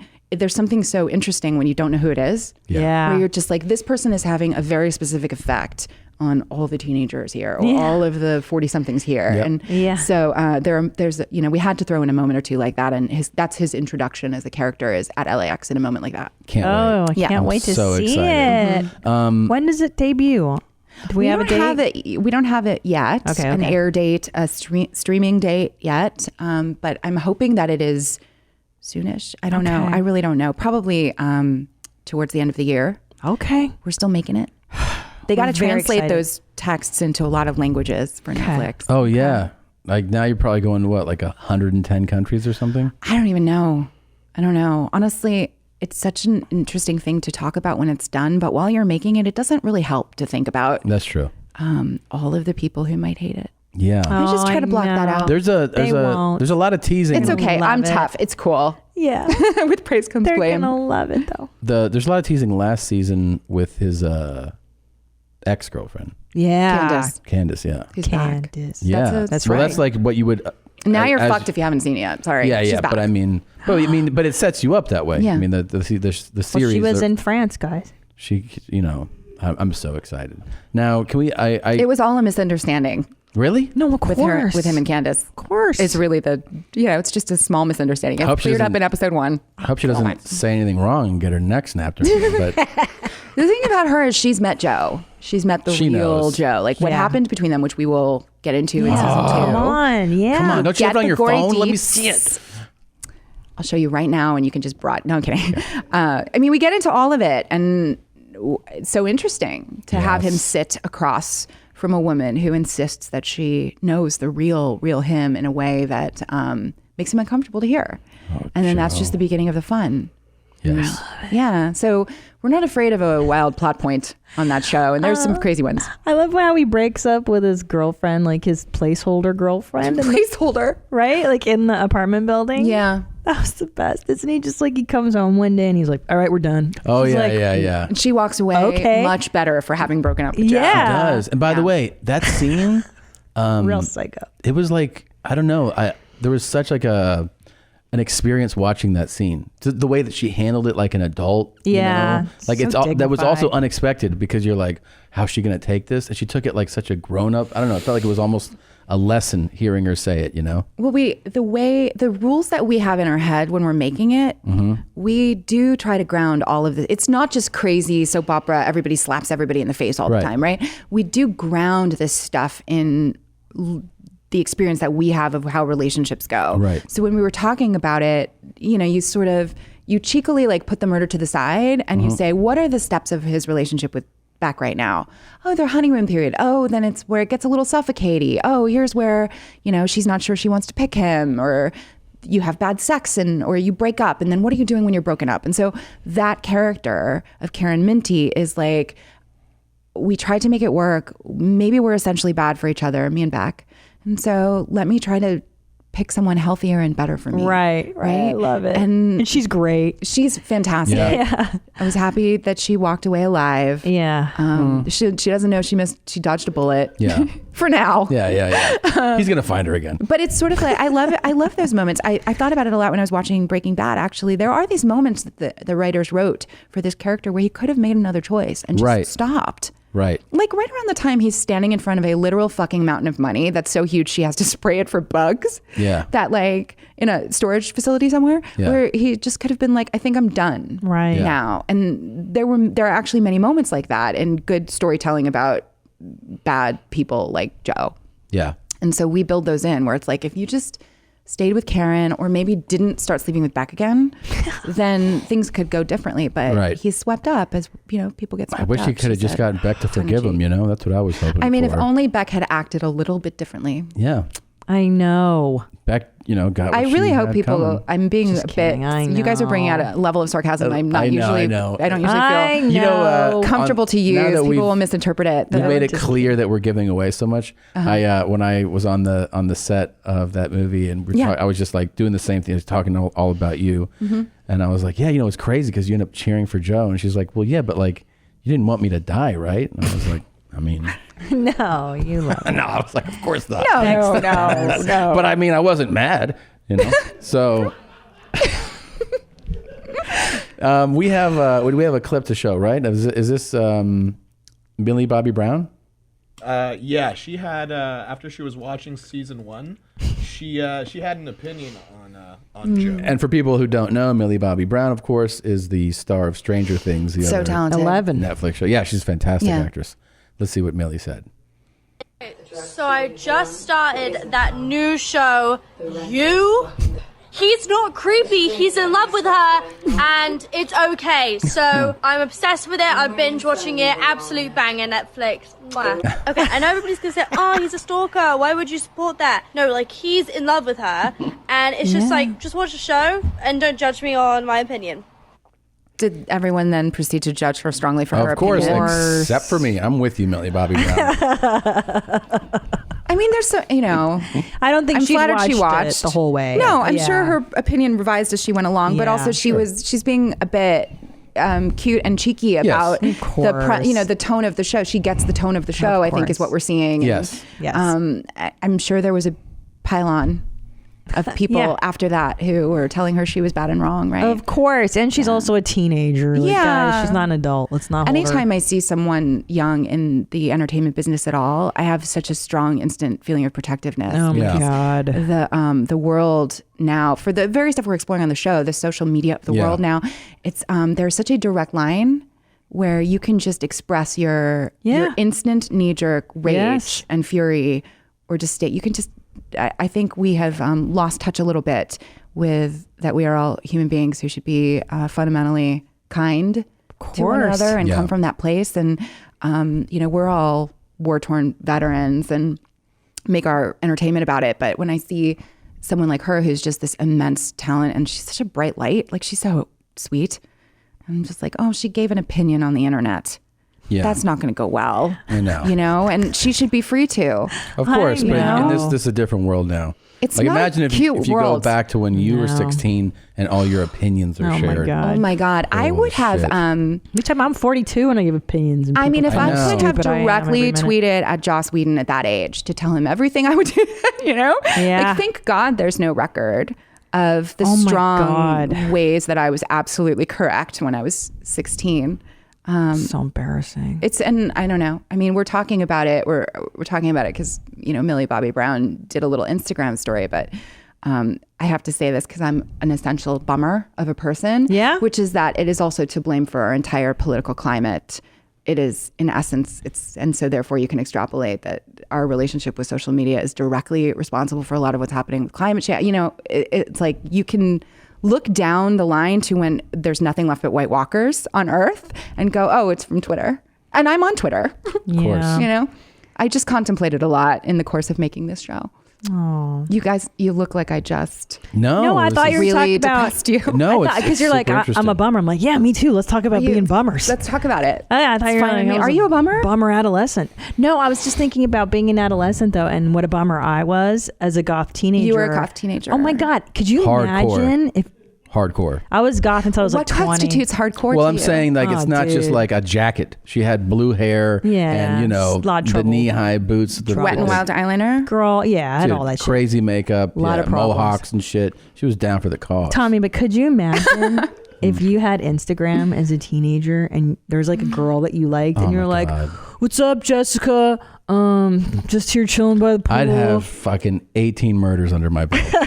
I would have been stalking and sleeping in rooms and what I think about is how I would have been I would be mortified of my so embarrassed already especially like the adolescent male in me just making a fool of myself at that age, which is totally normal, but I'm saying I'd be cringing at that now, seeing all the posts of me saying stupid shit and, just acting a fool. That to me, I'm glad there's not as much of a record of that as there is today. I mean, So I hope sincere. that because that's the way it is now, and because so many 16-year-olds are now just acting the fool, and that it just sort of all cancels itself out over time. Yes. I think Like so. there will be a point in It time does. where there is no presidential candidate that doesn't have a dick pic somewhere or something. Do you know what I Digital mean? Footprint, that's terrible, of course. Yeah, or like is caught in the back of some party that ended up being weird for reasons they hadn't to do with it. Or, I think it pushes us, doesn't it push us to course. the point, if that is true, that we get to a point where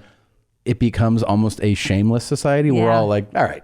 Like now there's a thing of like, there's always public shaming. You said this, and people act like they've never said something outrageous, and they love to attack the person for saying or doing something. Then you go, I mean, part of your mind goes like, how are you not thinking of your own stupid shit at that point? I mean, what you're talking about, I think, is the best case scenario, that what it does is equalize and limit our ability to shame each other. What I see so far is that I'm witnessing shaming culture just get stronger and stronger. It is. I think few years. it's ramping up Yeah. before it goes down, right? Yeah. And like, if you're a person who has any kind of a loud voice in the world for whatever reason, because it's amplified because you write a TV show or because you stand in front of audiences and you have a podcast, people, I think that there is in some people, there's this sort of like little animating force where they have to kind of do something about that. Yes. Like make sure that you're not, are you handling that responsibly? It might even come from a good place, or it might just be what's ever going on with them. But I think it's what's I don't going see on. less shaming It's going on than with last them. year. Yeah. It's going on. It's always what's going on with them. Well, that's the whole phrase like that didn't exist before. When people are canceled, like you're canceled now.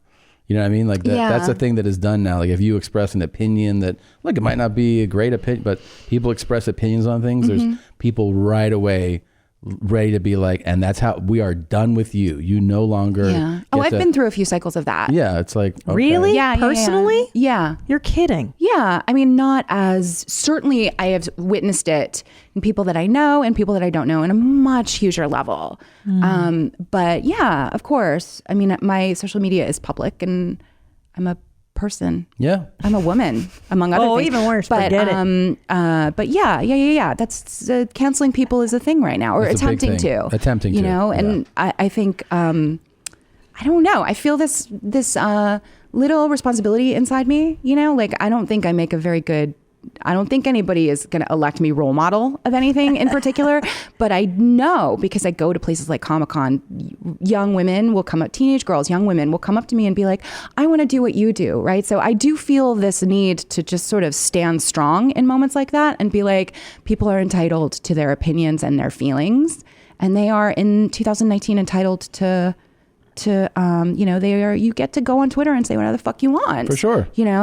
And it doesn't mean that you will be greeted with the same level of passion. Yeah. That, you can be heard and you can be heard kindly, and then I will go on about doing my job and my thing. So it's weird. I don't know. That's where I guess I'm saying it to you guys because I wonder if you guys have a different opinion. Like, what do you guys do? But I see that as my job to just, be a person who's like, yeah, I'm going to keep. I think you're right. Especially as a female entertainer, because where at least in my business it is predominant. I mean, your business too. Yeah, our business, yeah. but in comedy, stand-up Mostly comedy, men. there's like 5 women, and then the rest are dudes. And like, I can't hold a torch for every group of women in the world, but you know what? You just do you do the best job you can as responsibly as you can, and everyone's going to have their fucking opinion. And you can't answer people. You can't please everybody. Isn't that a thing? God damn it. Whenever there's not quite enough, because there's not enough, what you're saying is there's not enough women in comedy, which I agree. At a certain level, yeah. Well, it's happening now. I can see it in the rain. It's coming. But but because there's many reasons, but yes. Right. And I mean, I've heard a few, and you could tell me a bunch more. And I think one of the weird things that happens is then you're carrying the load for many more people wanting to be represented than you really should. Do you know what I mean? Yeah. Like, you're not that kind. You're not every kind of woman. You're just you. Yeah, right? exactly. That's so if there was, 100% more, that'd be great. 1,000% more, then it wouldn't. There will be. It wouldn't fall to you to be every blonde lady on earth. Every blonde white lady. Yeah. Oh man. Well, we'll Does see. Tom have an opinion about being a woman in comedy? Full of shit. And a lot of women out there are fully Oh, there full you of go. There's shit, his and opinion. they're stupid. Yeah. There you go. I can't argue. That's There me you from an go. earlier episode. Really? No. It's not my husband. Tell us more about women. I have very interesting things to say. Women are stupid. There you go. So that's Okay. no. But sorry. I was just gonna say that no.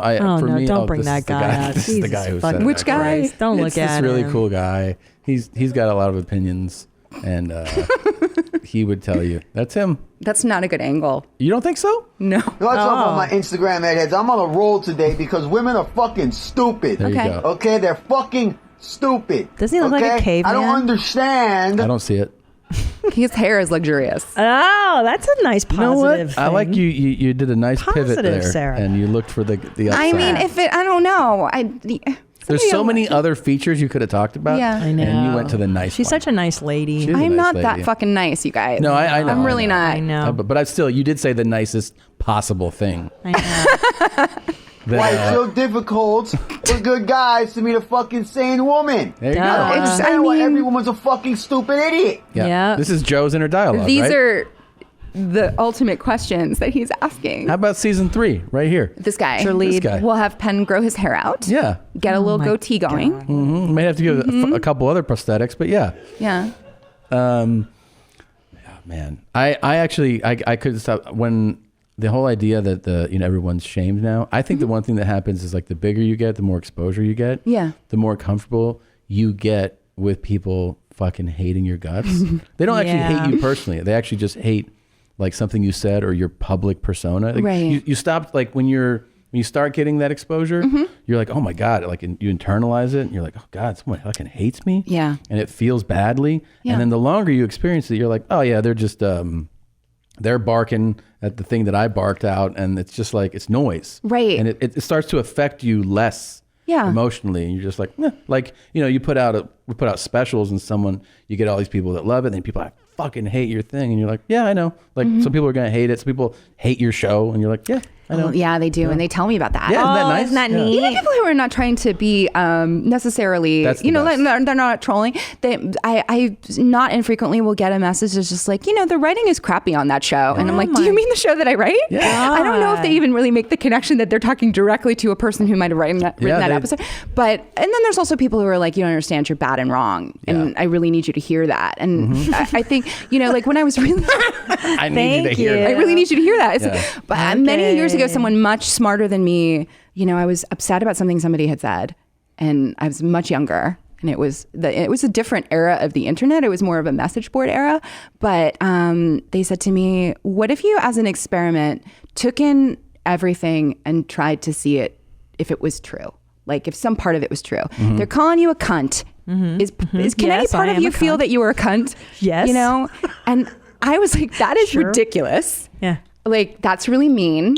No part of me is the villain of this story, whatever. But over the years, I never forgot that. And there's something very, I don't know, it's a cool, like, quasi-spiritual practice to have, I think, in a way. But like, I'm so much older than this teenage girl we just watched who was expressing an opinion on the internet. Yeah. But over the years and even decades now, I've been able to be like, okay, glib, heartless, a bad writer, not wrong and not what we discussed, right? I can find that. I can find all of it inside of me. You know what I mean? So you'd look to do it? You look to find bad. No, I don't look to find people saying bad things to me. But if I got to live my life. If it hits you, you go. Like, I don't that mechanism of like tensing up against it and going, that's not true, and you're being mean, and fuck you. I have moments of that. I think it's a human thing. For sure. But then part of me is like, oh yeah, maybe that's true. Yeah, but there's a the freedom in going like, resistances. I'm not holding this strong attachment to being perfect. Do you know what I mean? Right. Sure. Like, I can't be a part of the beautiful groups of people that make these TV shows, right? Because you assemble this amazing team and you're like one component of the team. And part of my job being a showrunner on a show is to encourage and foster each person to just like bring their A game, pitch the crazy idea, be creative. You create these pretty safe spaces, right? And for me to say to them, it's okay if you fail. It's okay if you pitch a bad idea. It's okay if we make the episode and it didn't turn out exactly exactly the way that we wanted. I can't do that and also be bracing myself against every fucking criticism, No, right? you cannot. So, so that's what I do. I just go, okay, Yeah. okay. Have you gotten the cool thing of like you go like, oh, I wrote you, and they're like, that's cool. Have you seen Ozark? That's a really I get all of it. Yeah. Really, yeah. we get the comedy all version it. of that. Or like, Yeah. they're like, oh, you do comedy, right? You know who's really funny, man? And you're like, Somebody that's all not right. you. Of Yeah. course. This other person's much the funnier. worst. It's okay. Yeah, of course. It's all right. No, it is all right. But I think You're that real funny too. what you're talking about is that because I talk about this in therapy too. Yeah. I think you're right. It's when you don't acknowledge your shadow sides. Yeah. And then someone on Twitter will point it out, and if it's a shock to you, that's when it fucks with you. That's so interesting. You know what I'm saying? Someone's like, "Soon you got big fucking sloppy tits," and you're like, "Gosh, I was trying to repress that. Like, I didn't think that anyone else saw my sloppy." You're like, thank you. Yeah, and you're for like pointing that. and that's when you feel badly. But if you're like, "Yeah, I got big fucking, I know I have sloppy tits." Next, you know what I mean? It doesn't. It's not a shock to you. You're like, I got it. What else? I'm stupid. Yeah, I that's know. some I know. advanced shit you're talking about. Thank though. you. And, Thank you. And like, I don't know. It's a bit of a free for all in the world. Like, more people need to know that they need to face their own tits first. I know. Do you know what I mean? Face your fucking tits. Face your own tits first. Face your own tits thank first. you, And no one will Sarah. have any power over you. Yes, thank you. I mean but that's an advanced practice you're talking about. 10 years in psychotherapy. I have the same issue with my balls because they're super sloppy. You know? But no one can come at you This about is so that because gross. you've accepted it in Sarah, yourself. I have So it's accepted not a it. weapon anymore. Exactly. You know? They're like, oh, you have a little dick and you come fast. And I'm like, so? Right, you've accepted it. I know that. I know that. I know my flaws. I know I'm I've super accepted strong. the darkness. Before, first of all, this is a thrill getting to talk to you Thank about you this so stuff. But I want to much. talk Thanks, because I know you also have the Magicians. Yes. Can you tell me a little bit? Because I haven't got haven't into seen the it? show. No, so I want to know. Do you like fantasy stuff? Of course. It's a fantasy stuff. It's the like elevator pitch is that it's Harry Potter for grown-ups. That's how when we first were telling people about it. It's based again on these beautiful best-selling novels by Lev Grossman, and it's like or I'm as, Ravenclaw. What's your because- house? Slytherin, obviously. God damn it. Wanted to be Slytherin. Yeah, Go see, ahead. that's the practice. Embrace your Slytherin. Yes. Just embrace it. Somebody's got to be Slytherin. I'm 100 Slytherin, dude. Oh, you didn't even For take the sure. test online. You don't when I even saw that know. Lin-Manuel Miranda was Slytherin, that's when it all opened up for me. They preemptively You're so messaged lucky. me. They messaged me. They did not. At best, you're Hufflepuff, but you're definitely not I'm Slytherin. His By the bathroom way- mirror melted. A Yeah. witch walked out of it holding a snake and was like, "You're one of us." I'm Slytherin. And Yeah. I'm sorry to interrupt you. I just was very excited Go to ahead. hear Harry Potter. Go ahead. Yeah. Don't worry about her. Go ahead. Actually, Go ahead. No, I say go yeah. ahead. So Go it's ahead. a lot of sex and drugs because it's a graduate school. Cool. Where that's where it starts. It's gone far beyond that. But when you enter that world, it's a world where there is a school for magic. Fuck and yes. this, You want to start tonight? Yeah, I'm in it, this dude. graduate Let's go. student, Quentin Coldwater, gets accepted into the school, realizes magic is real, and he starts to find his people. He also discovers that a very adult version of Narnia is real, and he and his friends eventually go far beyond this magical school and into these magical worlds. And so it's all of this fantastic. I mean, this is the thing it has in common with you. The plot points can be crazy. And on The Magicians, it might be that like that person is a dude who likes to bake biscuits, also is a werewolf on the full moon, and then in this episode gets turned into a fish. Like that could happen. I love it. But the true heart and spirit of the show is the emotional inner lives of this group of interconnected people. Some of them are best friends or lovers, and some of them kind of hate each other and keep getting thrown together to save the world. But it's about kind of becoming an adult and facing very adult things. And you're seeing like I'm in cool it. magic fantasy I'm on shit board. happen all throughout. Yes. There's a lot of Dude, VFX sold. magic. Sold. Here's my watching reaction. tonight, bro. You can Here's my reaction. binge it on Netflix. I'm super excited. I expected more orgasm jokes. There's been only 3 or 4. Yeah, well, I don't know. You're so disrespectful, Tom. Disrespectful? Jesus Christ. It's a part of life. It's a beautiful part of She life. wants to hear your fucking jizz sounds. She Do loves you have a it. husband that makes jizz sounds? A boyfriend? I a don't. lover? A paramour? I'm not going to ask. I'm not going to bring my fiance Don't. All right, into don't this bring your conversation. fiance. Don't. I'm not going to do it. You need to get married? I am, yeah. When? I mean, is sometime it this year. imminent? Oh, okay. Oh, wow. Okay, cool. Congratulations. Congrats. Thank you. It's exciting. Yeah. Good. How long have you been together? 8 years. Whoa. Have you guys done it yet? Time. Have we had sex? Yeah. We're planning too soon. Like after the wedding. I've been waiting for How special. I can't even have this conversation with a straight face. I'm sorry. Have you seen his pee-pee yet? You're presuming that it's a he. You don't know what her life have you seen is. Her Don't This put one it is a he. on. This one's a he. Okay, all Say right. he. I want to presume your pronoun. Okay. Let me ask questions. Go ahead, ask questions. Have you seen his butt? I have, on occasion. We live in the same house. Oh my God. Yeah. You're breaking all the rules. Have you seen? Do you guys go to the bathroom in front of each other? Or God, no. Okay, yeah, that's our that's our only boundary. That's our thing. We're still doing. We still don't go to the bathroom in front of each other. How long have you guys been together? 15,000 years. 15. 15. Yeah. I feel like I No intuit dumps. that's a good boundary. No dumps. No poop, but we talk about them. We Do you talk about dumps, them with your but kids? we don't do them. Okay. Yeah. Yeah, but I talk about that But with I'm not everybody like, I babe, know. come here, I'm gonna grind. I've always sort of I been don't that like- person that people want to disclose medical information to. Yeah. So are we. We're Yeah. those people as well. But that's good that you talk about it. Do you fart in front of each other? That's a big... I feel like part of the mark of any close relationship is that you have spent enough time together that inevitably at some point you fart in front of each other. Ow. You guys are going to be together forever. That's the hallmark of a good relationship. Holding in farts is holding in all secrets. Of my deep Do friendships. not hold in farts. If you don't feel comfortable to fart in front of me, there's something wrong we should talk about. Yeah, I agree. If you can hang out another hour, we're going to be good friends. Perfect. That is how you get it on Fast Forward. Okay, I got a quick pitch for you, right? Okay. Oh, New no. show. All right. Oh, no. I'm in a character, a guy. I have a wife, and Oh, boy. I chop her up, and I put her in the oven, and I eat her, and then I meet someone new, and it's great. I have a note. I have notes. Go ahead. Yeah. Go ahead, notes. Constructive. Yeah. If you make it that after your misunderstood first wife is murdered, and then you meet someone new and you're happily ever after with them, then the story's over. So what you actually have to do is make it real fucked up in the second relationship. Okay. So you might as well probably not kill the first one and just work it out with her. Great. So you have to keep having some kind Wait of a drama and minute. conflict or there's no show. Hold Why on. don't we go? Well, all right. We'll Let me email after. workshop it. Let's Yeah. What about spitball. what about the first wife isn't dead? She's still alive. Yeah. She takes half his money and hooks up with a Puerto Rican 27-year-old guy and takes the children and all the cars and all the jewelry. Take that back. Put that back into the college I've noticed fund. that your jewelry is beautiful. Thank how you. much, And how substantial. much would you buy your husband for his 40th birthday a nice necklace like that? You should probably have sex first. I would want to get him something really nice.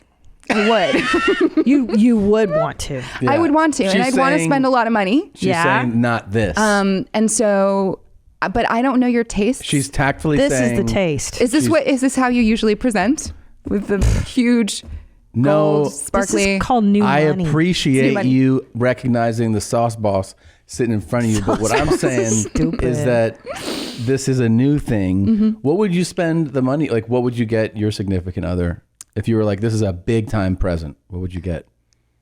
A car, a pony. A car, or a pony? Does he like ponies? Ponies are cool. I don't know if he likes ponies, Does but he I like would cars? find out. He likes trucks. He likes trucks. He likes trucks. Like pickup trucks? He's got like one that it's beloved and he's had it for a long time and doesn't want to get rid of it. And then people are always leaving little notes on it, offering to buy it because there's like a truck subculture in Los Angeles. Yeah. I Is am it not enormous? well versed in. No. No. It's just No, it's just like it means something to truck people. Is it a special model? Like I don't think you so. I What just year? think Is it's it like old? it's old. Okay. I mean, it's not like so old that you're like, that's beautiful in an American graffiti kind of way, but I don't know. I mean, this is really an area where like if he talks about trucks, I'm just like, okay. You just kind of tune out. Yes. Because I want him to, Dude, love what he loves. I'm telling you. That's how he is when I talk about werewolves I'm and telling you. fish that turn into monsters. He wants this, okay? Okay. I'm telling you. That's what I'll get him for his birthday. Oh, hold I'm on. going to need the purchasing information from you later. Let's talk about Anne Rice. No, hold on. Let's talk about vampires. Just real sidebar here for my homegirl because I have a feeling she and I fucking share some shit. When you were a gothic teenager, were you Go all ahead. about the Anne Rice? I was just gonna say Twilight series or Anne Rice. Anne Go Rice. ahead. All respect to the Twilight series. Me too. I have no problem. I read it. Much love, no hate. Yeah. As did I. Now, why do you feel Anne Rice's superiority in the vampire categories? It was dirtier. Yeah. Did you ever read The Rose? I read all of her stuff when I was young. Okay. I did, yeah. And I was looking for some messy, sexy, angsty. Yeah. It had all of that for me. But I mean, the Twilight stuff came out and I was probably too old for that to hit my sweet spot, as it were. Yeah, well, here's my big problem with Twilight. Okay. Vampires cannot go in sunlight. Okay? That killed Lestat. We all know that. How the fuck do these vampires live in the light? Well, they live... Since you asked. Yeah. How do they... The they Twilight... live in the shadiest city in America. Right, I know, the Pacific Northwest. Yeah. The So like shade. usually they don't sparkle because usually there's no sunshine. I don't buy it. It's cleverness. Through the clouds. Yeah, someone broke that piece of If you story. want to go ahead and just chop out the last 2 minutes, that work too. This is for the real fans of vampires. Go ahead. So, do you know, by the way, that one of my high school friends' father dated Anne Rice? No. We could, I saw Anne Rice on an airplane we once. could Almost reach out. fucking shit my We pants. could reach out. Yeah? Really? Sure. Just she used to live in New Orleans? Wow. Yeah. I would love...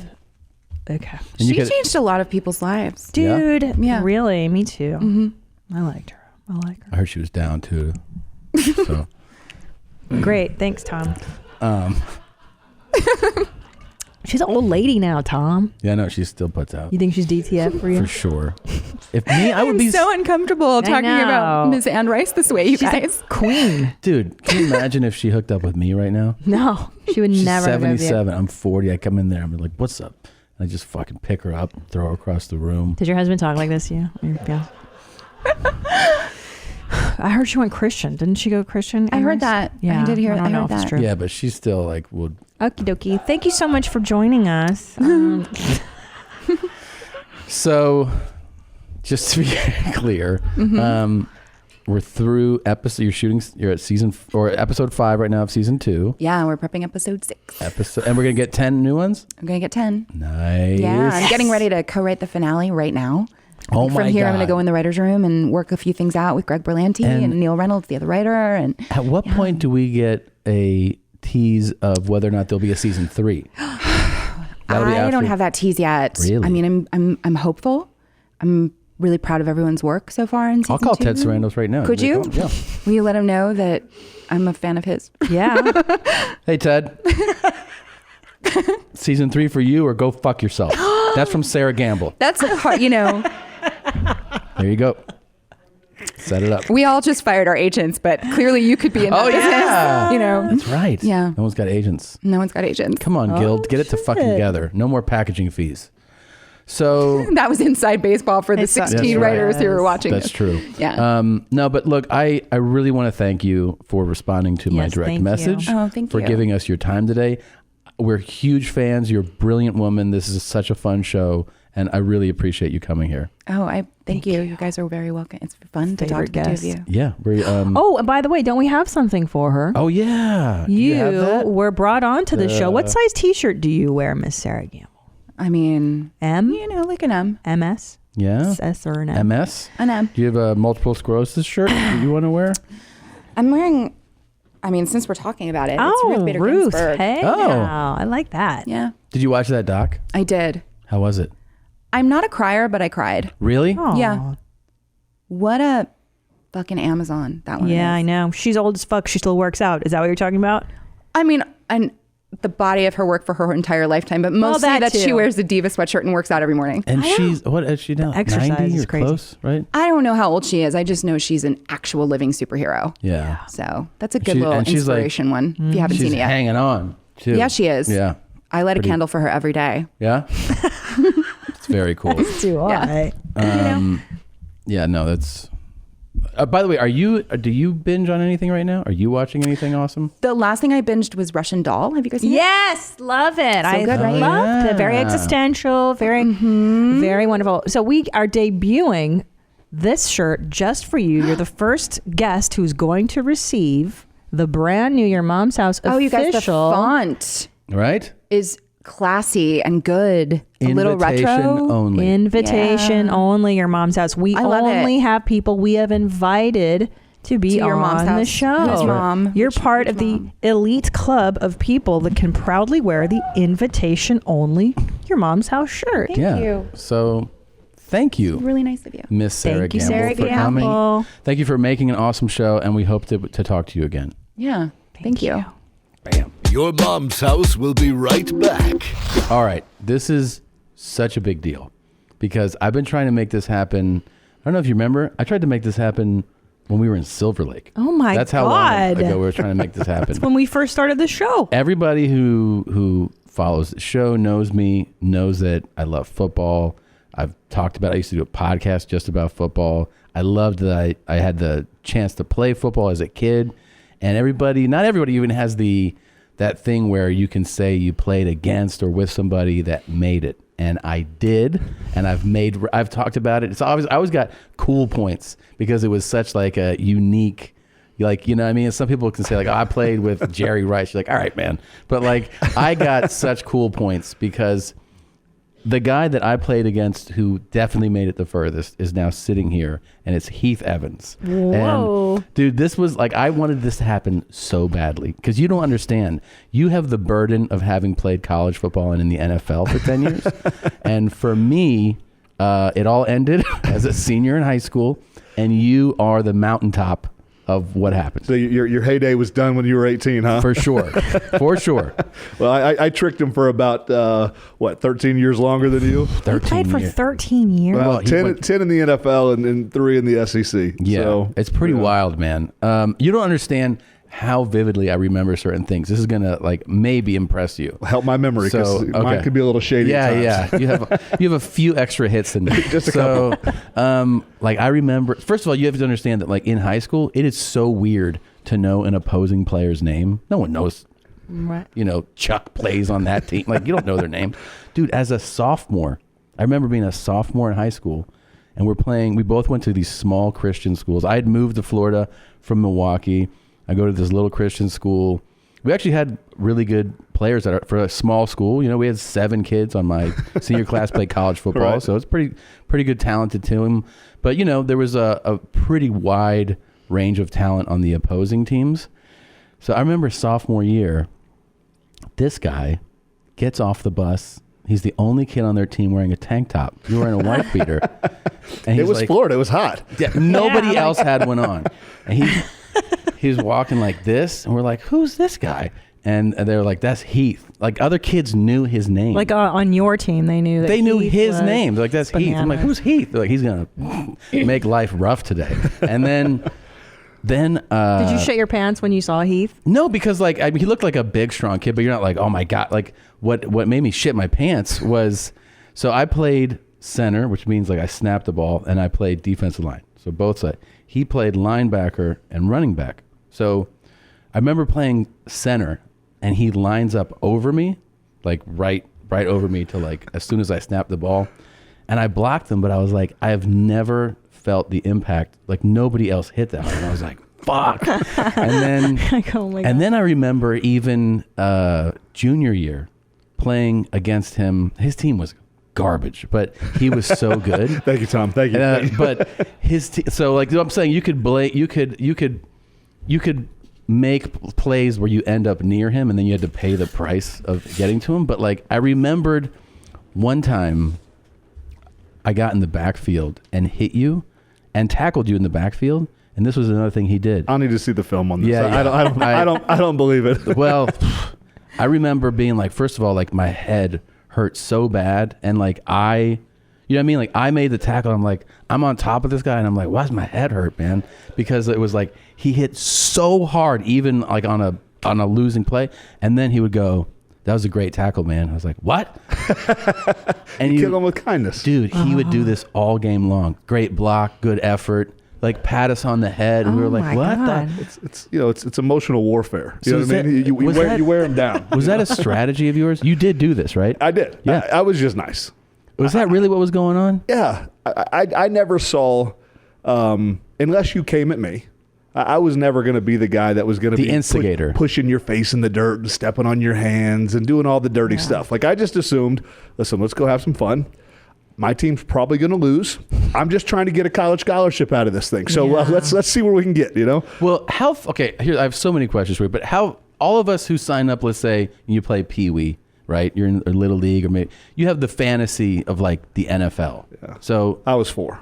So you're Wow. 4, and you're like, I want to play professional football. Yeah. And then were you just laser focused forever on this? I think, being, laser focused and labeled ADD probably helped me. I knew very, very young what I wanted to do.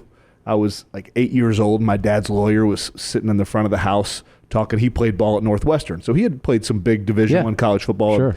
Little Heath, what are you going to do? I'm like, I'm playing the NFL. And I said it like it was nothing. I was 8. Wow. And I remember Mike Crayons looking at my dad being like, man, the little guy just has no clue how hard it is to make it. Yeah. And like it is just like ingrained in my mental DNA still to this day. Yeah. And so I think about 13 or 14, I got really serious. And my dad, the Marine, came to me and said, hey, listen, if I'm going to be a good dad, are you serious about these goals you have? Because if you are, I need to be a good dad and help you achieve your dreams. Otherwise, I'm not being the dad that I need to be. I'm like, yeah, I'm serious. So he made me basically sign a contract of my life away to do whatever he told me to do to get bigger, stronger, and faster. And it worked. And so you guys got real serious about training, though. Yeah. He worked you out. Your dad, the Marine, put together like a physical program for you. Is that what you're saying? Well, he did all the strength stuff. And then the stuff that he didn't know, he'd point me in the direction. Like there was a guy in my church that played like 11 years in the league. And so after 8th grade of spring football, you remember spring football? Yeah. They were about to move me to offensive line because I was a little short, a little chubby, wasn't fast enough. I'm like, heck no. So I asked my dad, I'm like, we got to get faster. Points me to a guy in church.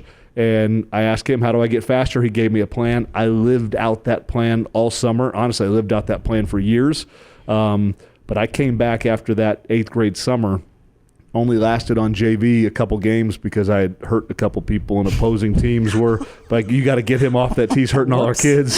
So at I think maybe like 2 or 3, 4 games into my freshman year, I got moved up to varsity, and I was starting it on varsity as the running back. And 6 months earlier, I wasn't even fast enough to play JV running back. That's crazy. Wow. But yeah, so Dad and I always, like, if Dad knew how to do it, he would do it. Otherwise, he'd be like, no, go ask for help. But he taught me at a young age of like, hey, humble yourself and go ask for help because nobody has all the answers. Go find them. Wow. Yeah. How supportive and wonderful. Did you guys ever? It wasn't wonderful when I was going through it, but I'm thankful for it now. Did you guys but I asked for ever it. have the thing though when you were at, it's like so we played at like I said, these smaller schools, smaller division in Florida. Did you guys ever have that thing, especially as you were getting better? Like, hey, maybe we should send them to a bigger school where And my dad, the no-nonsense guy, we're never going to sacrifice your education and your spiritual upbringing for your football. If you're good enough, they'll find you. It sounded really gruff and barbaric at the time. Yeah. I tell parents all the time now, if your kid's good enough, I promise you, they will find you. How hard? Like, here's the thing, like, because you always wonder this, like if you observe or watch football and recruiting, sometimes you see a kid dynamite at a lower level school, and you're like, yeah, but what about when were schools hesitant about you? I don't know what your recruiting process was like. Well, I had Florida State. I'd gone to the Florida State summer camps, and so I'd gotten in front of Bobby Bowden, and then I'd gotten in front of some of these coaches that would leave Florida State and go elsewhere. So I had some schools that were interested from really after my freshman year going into my sophomore year. I'd committed to... You're 14 years old, right? Yeah. Like, and listen, and I say interested, like it was all a bunch of verbal affirmation. It never means anything until they give you like a written letter. Hey, this is your full scholarship offer. We want you. And so I'd committed to Florida State. I wasn't even taking recruiting trips. I was playing basketball, just kind of doing my senior year deal. And I was also like the idiot kid that didn't want to go on recruiting trips. I didn't want to miss workouts. I was like the paranoid, like, everyone else is looking to go to the recruiting trips to go to the bars and go to the strip clubs and do all that stuff. I'm like, if I missed a workout, someone might take my scholarship. Like that was like my thinking as a kid. Like I was like, you're never gonna catch me on a bad day, you know. And so, but Florida State pulled that offer off the table a couple weeks before signing day. It's like, hey, we're gonna put you at linebacker. And I'm like, no, you're not. Because you're like, I definitely want to carry the ball. Yeah, well, and I wanted to stay in the backfield. I was a smart kid. I always knew, like, hey, listen, you're a big white boy. Everyone's going to assume you can only play fullback. I just said, I've already proven in the state of Florida that I can play tailback. And when I went to all the All-Star games, everyone's like, I had to go there and prove myself against all the 4, 5, 6A talent. Did that in a week's time. I just always had the confidence that if someone, I don't want anything given to me. Give me an opportunity, and then I'll take advantage of it. So I was realistic in my thought process about having to go earn it. So Florida State pulled that off, wanted to put me at linebacker, and then so you say no. Yeah. And what happens when that? Are they like? I remember. So Mark Richt, he was the offensive coordinator. Just recently, was the head coach at Miami. Had been at Georgia. He was the one that told me, and it was me and my mom and dad sitting in our family room in our house in South Florida. And when he told me, boy, I started crying. I was so mad. Like it was like the anger tears, like the kid that you like just starts crying before he fights, and then he rips off all his clothes, and those are the people you run from. That was kind of where I was at, but I wasn't going to fight him. I marched out into my weight room that I had in the house and just started going at it. And my dad told Mark Richt, I don't know what y'all are thinking, but that's probably going to be the biggest mistake you ever made. You just motivated that kid more than anything, And so then you go fast forward about 3.5 years. I run into Mark Richt. Mark Richt tells me that Bobby Bowden had told him that was the biggest recruiting mistake they ever made. Really? Which was such a, not like hoorah Heath, but it was just like, hey, no, you took a punch in the face, turned it into hard work, and then by the grace of God, you made something good come out of it. You know? And so those stories are the ones that you kind of hang your hat on, and you teach your kids, and you try to love on other people and kind of give them those examples with. That's wild. So when he told you that, you get upset. You're like, obviously, I don't want to do that. Did you already have an Auburn offer? No, it's fun. Everyone knew. Like from Syracuse, Ohio State, everyone that had kind of showed interest. I had been like, I'm going to Florida State. I mean, and I didn't hide it. Yeah. Most people try to play the slick recruiting game process. You kind of play it cool. I'm like, no, I bleed garnet and gold. I've always wanted to be. Derek Brooks was there. Deion Sanders. I mean, all these greats. Marvin Jones. I'm 100% go nose all the way. That's the coolest That's true. uniform We in have the world. for sure Christmas ornaments of the Seminoles. Yeah, that's all I have, man. Yeah. We probably still have them in the Evans family house in Florida somewhere because we were garnet and gold through and through. And so, at that time, we kind of had to put my name back out there on the map. And so I took a trip to Syracuse, which us Florida boys don't belong in Syracuse, New York. I got off the plane in like the worst blizzard they'd had in like 10 years. I'm like, no, thank you. Can I go back home? And they lost my luggage. Crazy. So I'm freezing up there for 2 days. And then the next week I went to Auburn, and they sealed the deal. Was it an awesome trip? It was. It's funny, though. They recruited the heck out of me. And here's what I mean by that. So when I walk in, the first thing I remember about this recruiting trip is my mom and dad went with me, everything else. Rodney Allison was a running back coach. And you imagine walking into this running back coaching room, and he's got a whiteboard. And on the whiteboard, he has this, statement written out. He's like, can you read, boy? Like already kind of coming at me like a Marine would come at me. And I'm like, yes, sir. He's like, well, read that board. And it says, better off to have died as a small child than fumble the football. Wow. And he's like, do you believe that? I'm like, I do now. And so from that moment on, they just started triggering my mind process and how I worked. And he was, for there, he's like, hey, listen, I don't think you can play tailback. I don't think you're good enough to carry the ball in the SEC.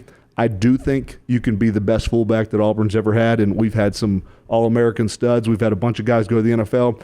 I don't think you have what it takes. He's already messing with my mind. Messing with your head, He's setting me up perfect just to know, because he knows I'm a prove-it guy. Yeah. Challenge me, watch what happens. And so they had, through the recruiting process, they had kind of gotten to know me. They just didn't have an opportunity to ever really sell me because I was just committed to Florida State. So as soon as Bobby Bowden bowed out, Terry Bowden, who was the head coach at Auburn at the time, got back in the game. And so Terry and his staff, they had us hook, line, and sinker, which is, we went to these private Christian schools, and so Jimbo Fisher, who's now the head coach at Texas A&M, was my recruiting coach at Auburn. Funniest story, first day of pads in freshman year, 1998, I did something, and Jimbo was like, you son of a bitch. And then he looks at me with these odd things, and he's like, please don't tell your mom I said that. They had gotten so close with my family in this recruiting process that they were like, they had some like reverence and respect for my mom and dad. And so Jimbo was like, oh yeah, please don't tell your mom I called you that. So, needless to say, he didn't stop calling me that. But he had a colorful language, I'm sure. He was animated. But I grew up like, my dad wasn't a cursor, but my dad was passionate, and he was Marine Corps driven. It was mindset. Everything was a mental challenge. Everything was, you always have a next level to up yourself. And so I love that. That's how, I was the Bill Belichick. So when I got to Bill, like I was like, oh, I'm finally at home. Really? Wait, well, let's go back though. Okay. We won't jump too far. Yeah. So first of all, did you know that our best player actually went to Syracuse? Really? Yeah. There was if you ever look, what was his name? His name was Ardell Thomas. You always talk about our Daryl. Well, he was like our stud. I remember that name. Yeah. Yeah. So if I showed you the thing, you would recognize him. He was by far our best, and he played with McNabb and those guys. That's awesome. But okay, so here's my question. So I know the games you're playing in 2A football. Yeah. So when you get to Auburn, and you're finally playing with these Taquillo Spikes. Yeah. First day of practice. Beasts. Okay. Are you like, what? She's like, yeah, I know. I don't know, but I kind of understand. Taquillo Yeah, Spikes, his neck is like my thigh. Yeah. All right. So, and he was like meat and cheese. All American, all SEC. No, he looks like a nightmare. Oh my God. Oh yeah. So look at it. But just Taquillo, you handsome devil. Shit. Look at the neck. You want no part of that. Absolute, but not just physically impressive, but Look at that fucking neck. He was so athletic and so fast, and so we literally the first couple of days, the speed of the game was. Because you're so separate. I mean, for people, Right. you're so separate from everyone you're basically playing around and with and against. And then you get to a place where it's a bunch of top tier savages. Yep. So, I mean, these guys are animals, dude. The best thing my dad ever did was you remember how well do you know Palm Beach County? Lake Lytle Park? No. So my dad would just take me and drop me off not in the hood, but kind of the hood, and be like, hey, go play some pickup basketball with grown men. You know what I mean? All different persuasions, you know what I mean? But it was mostly a bunch of just big black great basketball players that were 30 like that. Did you hear a lot of that? Just like that. Because I ain't going out like that. Like that? Just like that. But I was 13, 14, 15 at the time, probably even younger when I first started. But I was playing against 25, 30-year-old grown men that were fast and athletic. They'd jump out of the gym. And so I kind of always... I was always here, and then Dad always forced me to play here. Yep. Even in Pop Warner, I was the 8-year-old that weighed 100 pounds, so I had to play with all the 10 and 11-year-olds. And right. so I kind of that always up your game. Yeah, and so when I got to the SEC, I'm like, okay, this is just one more time, another ladder that we just got to climb again. But this ladder was different. First day of pads though. Because I'll tell you this. I mean, again, clarify for me. First day of pads, you're wearing your protective. You're actually gonna hit right? the show. So where people are getting ready to knock me out. Before pads, it's you're not wearing pads. It's you're running, you're stretching. Right. Yeah. You're getting loose, and they're we're gonna see who's a man here in a day. Oh shit. So I remember vividly from high school. There's big strong kids, but I seriously do remember that hitting him.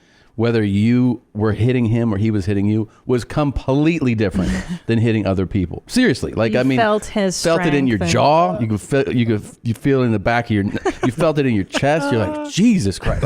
Every time it felt like a Mack truck. Just you just knew how to hit, and you were a big, strong dude, and it fucking sucked. Yeah, but I helped you up and told you good job. Yeah, then you're like, good job, man. It was the weirdest. I swear to you, for someone to be you were bam, you make a play, and you're high fiving, and then he's like, hey, that was a really good job. You're like, That's what, so dude? sweet of him, though. But it messed with him. See, he's still bothered by it today. Yeah. They wouldn't hit me that hard next time. See, we would be in the huddle, be like, did he tell you good job? Yeah, so weird. So wait, the night before you do your pads, your pad, Auburn. whatever, are you can you sleep the night before? Are you fine? I was gotta be full of I've anxiety. always been a good sleeper, Okay. but there was always just that excited anxiousness. Yeah. And when I first got there, the freshmen kind of report early, so we got there 3 days before everyone else. So we were already kind of tired and fatigued a little bit. They'd been running the mess out of us, and then we get out there, and then all the real players show up, the one that have been there doing that for the last couple of years.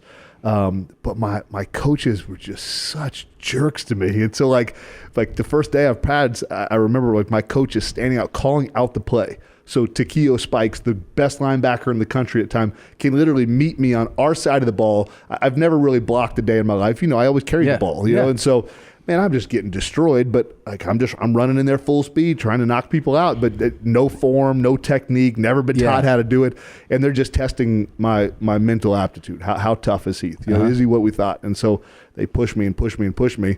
And it worked. And what was, is the first time though you hit Spikes You know, you're like, oh man, this is what's funny. So this isn't St. Edward's. Yeah, not a chance. I remember that first time. Jesus. And then I remember throw up Levon Kirkland. So my rookie year at Seattle, Levon was like past his prime, but sitting about 305, 310, middle linebacker. Middle linebacker. Yeah. All right. So look at Big 99. Oh my God. That was the first blocking experience in the NFL in 2 days in my rookie year, 2001. Now this monster. So those are my two first. Like, hello, First welcome day. to the SEC. Right. Hello, welcome to the NFL. Yeah. Now, but there's got to be a point. I imagine that, like, especially when you get probably on both levels, but like when you first arrive in big time college football, that there's got to be, you know, people on every team maybe every year who are like, oh shit, this is more than I thought I could handle. Oh yeah. And then, but then there's the flip side of it is like, there's a day, maybe it's that day where you go like, all right, I can handle this. Yeah. I'm going to be all right here. Well, I went in, it was probably some fake bravado and fake confidence, but my dad had made me confident. And I knew I'd put in the work. Okay. But I also knew physically I was as strong as anyone there. Takia was probably about the only guy on the team at the time that was stronger than me across the board. Seriously, you were that strong as a freshman? Well, yeah, my dad, we just always were like, it was like that paranoid mentality. Like, you just outwork everyone. Because that way, like, maybe they have more talent, but they haven't put in the work. Right. You know, and then so you'll be smarter and tougher, and so that will win out in the end. So you relied on your work ethic. Absolutely. You know, and listen, if you make it to the SEC or the pros, everyone's got athletic ability. Sure. But the higher you get on that ladder, the athleticism, it's more about the detailed, the hard work, how disciplined are you. Are you going to blow it in the fourth quarter, or can your coach trust you in your fourth quarter? The elite teams every year, you know, we'll get to the Patriots stuff. Bill could care less about your athleticism. Are you going to screw it up in the fourth quarter of the Super Bowl? Yeah. And if you are, you're not going to be here. Right. If I can't trust you, if you're not mentally and physically tough, you don't belong here. I don't care how good athlete you are. Right. Let me ask you though, what do you think separates the people that can handle the fourth quarter pressure from those who can't? Because we go to these games, man, like we just go to these Laker games, and I'm like, how the fuck are these guys playing with people screaming at you, with the pressure, with all this money, with everything on the line? The century-old battle of nature or nurture, you know? I think it's more nurture. I think you can raise championship. I'm proving it with my two daughters. I think you raise championship caliber people, you know, not just athletes.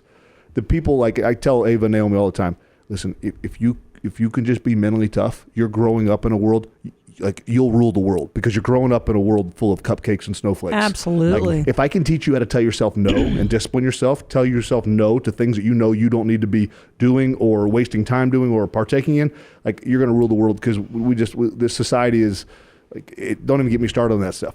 But champions are made, Michael Jordan being cut from his basketball team, what that flipped off in his mental psychology just chipped his shoulder through all the NBA championships. Yeah. He always had, I listened to his coach tell stories about the way he thought about himself.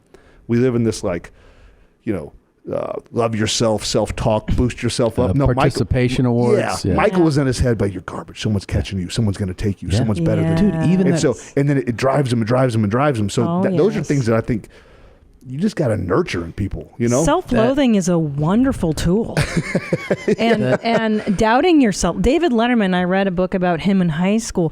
After every taping of his show, Letterman Show, he'd go home and watch it and hate everything he had said and done that night. And it compelled him to be better and funnier and better and funnier. Listen, I'm sure there's an extreme to that, but like I that's more my type way. Yeah. Me too. I mean, like, dude, MJ's famous Hall of Fame induction speech, you watch and you're like, he's still mad. Oh, he's still on it. Still carrying. After his whole career, he was like, "Fuck you guys." Like, really? Yes. Yep. Yes. He's still like, people are like, "You're Michael." He was just crying, and he's just like, and to this guy, and that, like, he still is holding it onto it. I like it. And that's why the argument of the greatest ever is null and void. And anyone that even tries to argue anyone but him, I work out with even like Magic and Golds over in Venice. That type of championship mentality. Yeah. Like this day and age, let's go buddy up and win a trophy together. Oh yeah. I want to vomit and punch you in your throat. Yeah. Like these, like who like these aren't men. I'm like, Ava, you're not allowed to marry a LeBron James. Like we're marrying real men around this house. You know what I mean? Like it boggles my mind. Like who would like? I might have patted you on the head and been like, good job. Yeah. But I never would have been like, let's get hey, lunch. Let's buddy up and go win a trophy together. No, like even like Benjamin tried to recruit me to come over there. Yeah. You know what I mean? Like, and I'm like, nah, I hate you guys.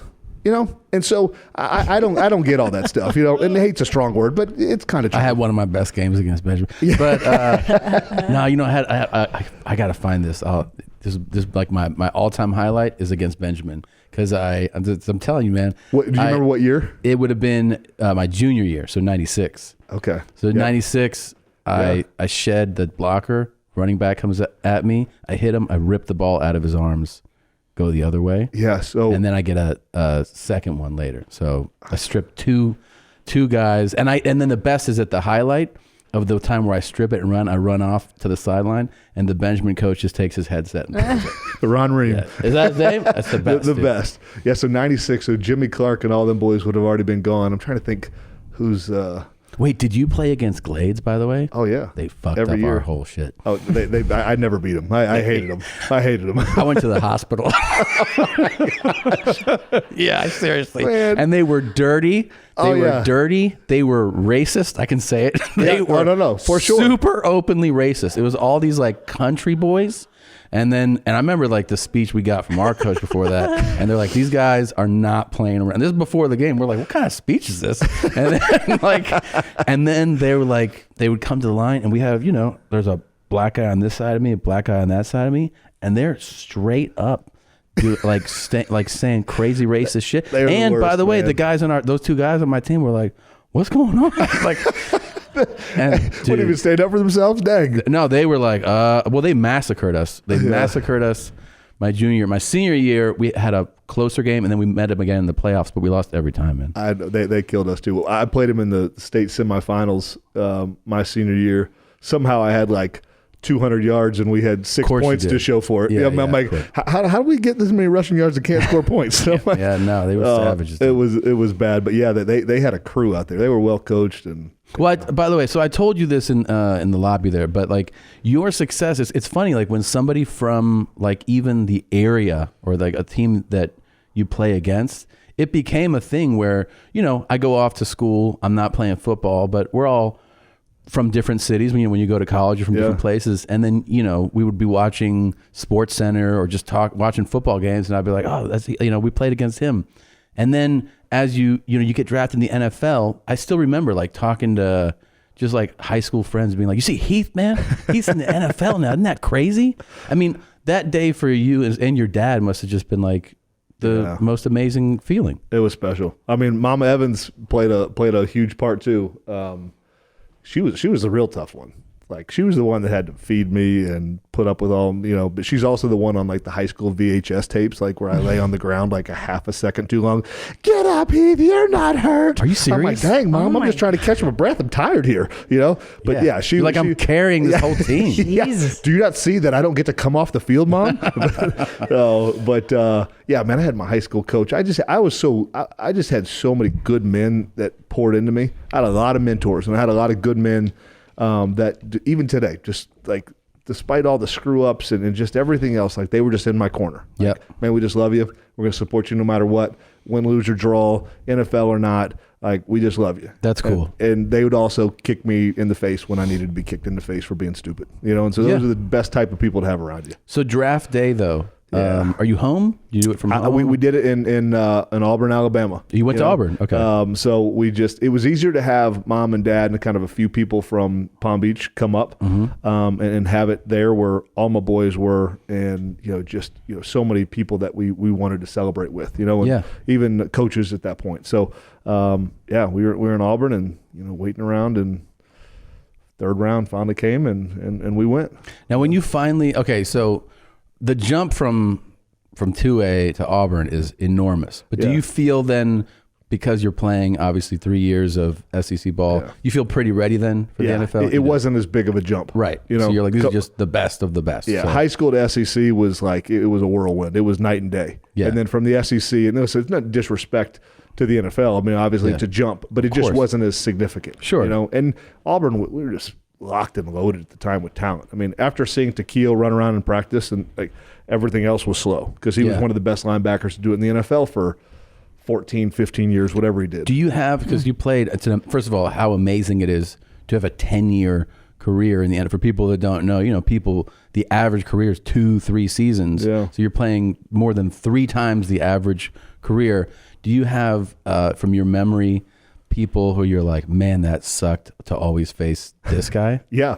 It's never, because people always ask about Ray Lewis, or Brian Urlacher. And listen, all beasts, Yeah. But it's funny because Urlacher had a guy right next to him named Lance Briggs. Lance Briggs wore number 55. Yeah. I was about 255 pounds. Lance was about 235 pounds. We were both about 6 foot.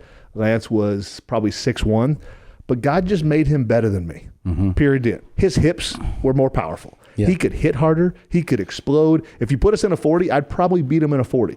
But for some reason, when we hit, he just wanted to separate my shoulder. Every time. Both of them. Yeah. And he separated my left one and my right one. Really? And I only had 3 games against him ever in 10 years. The Joker was like, you talk about when I hit you, you're like, oh man, that guy just hit different. Yeah. When you hit Lance, it's like, man, this is like a bank vault. Like I just, like, really? Yeah, and it shatters your spine. You're kind of like, And man. you really separated your shoulders? Both. Absolutely. AC joints. I'm like, dang. And they're like the separations that you got to play through because you can't be a sissy and tap out with them. So like, doggone it, now I got to play the rest of this game with these busted up shoulders. Yeah, and he was just an absolute beast. Yeah, that's the best description I have of remembering hitting you is like hitting a door. It was like somebody shut a door. Doesn't in my move. face.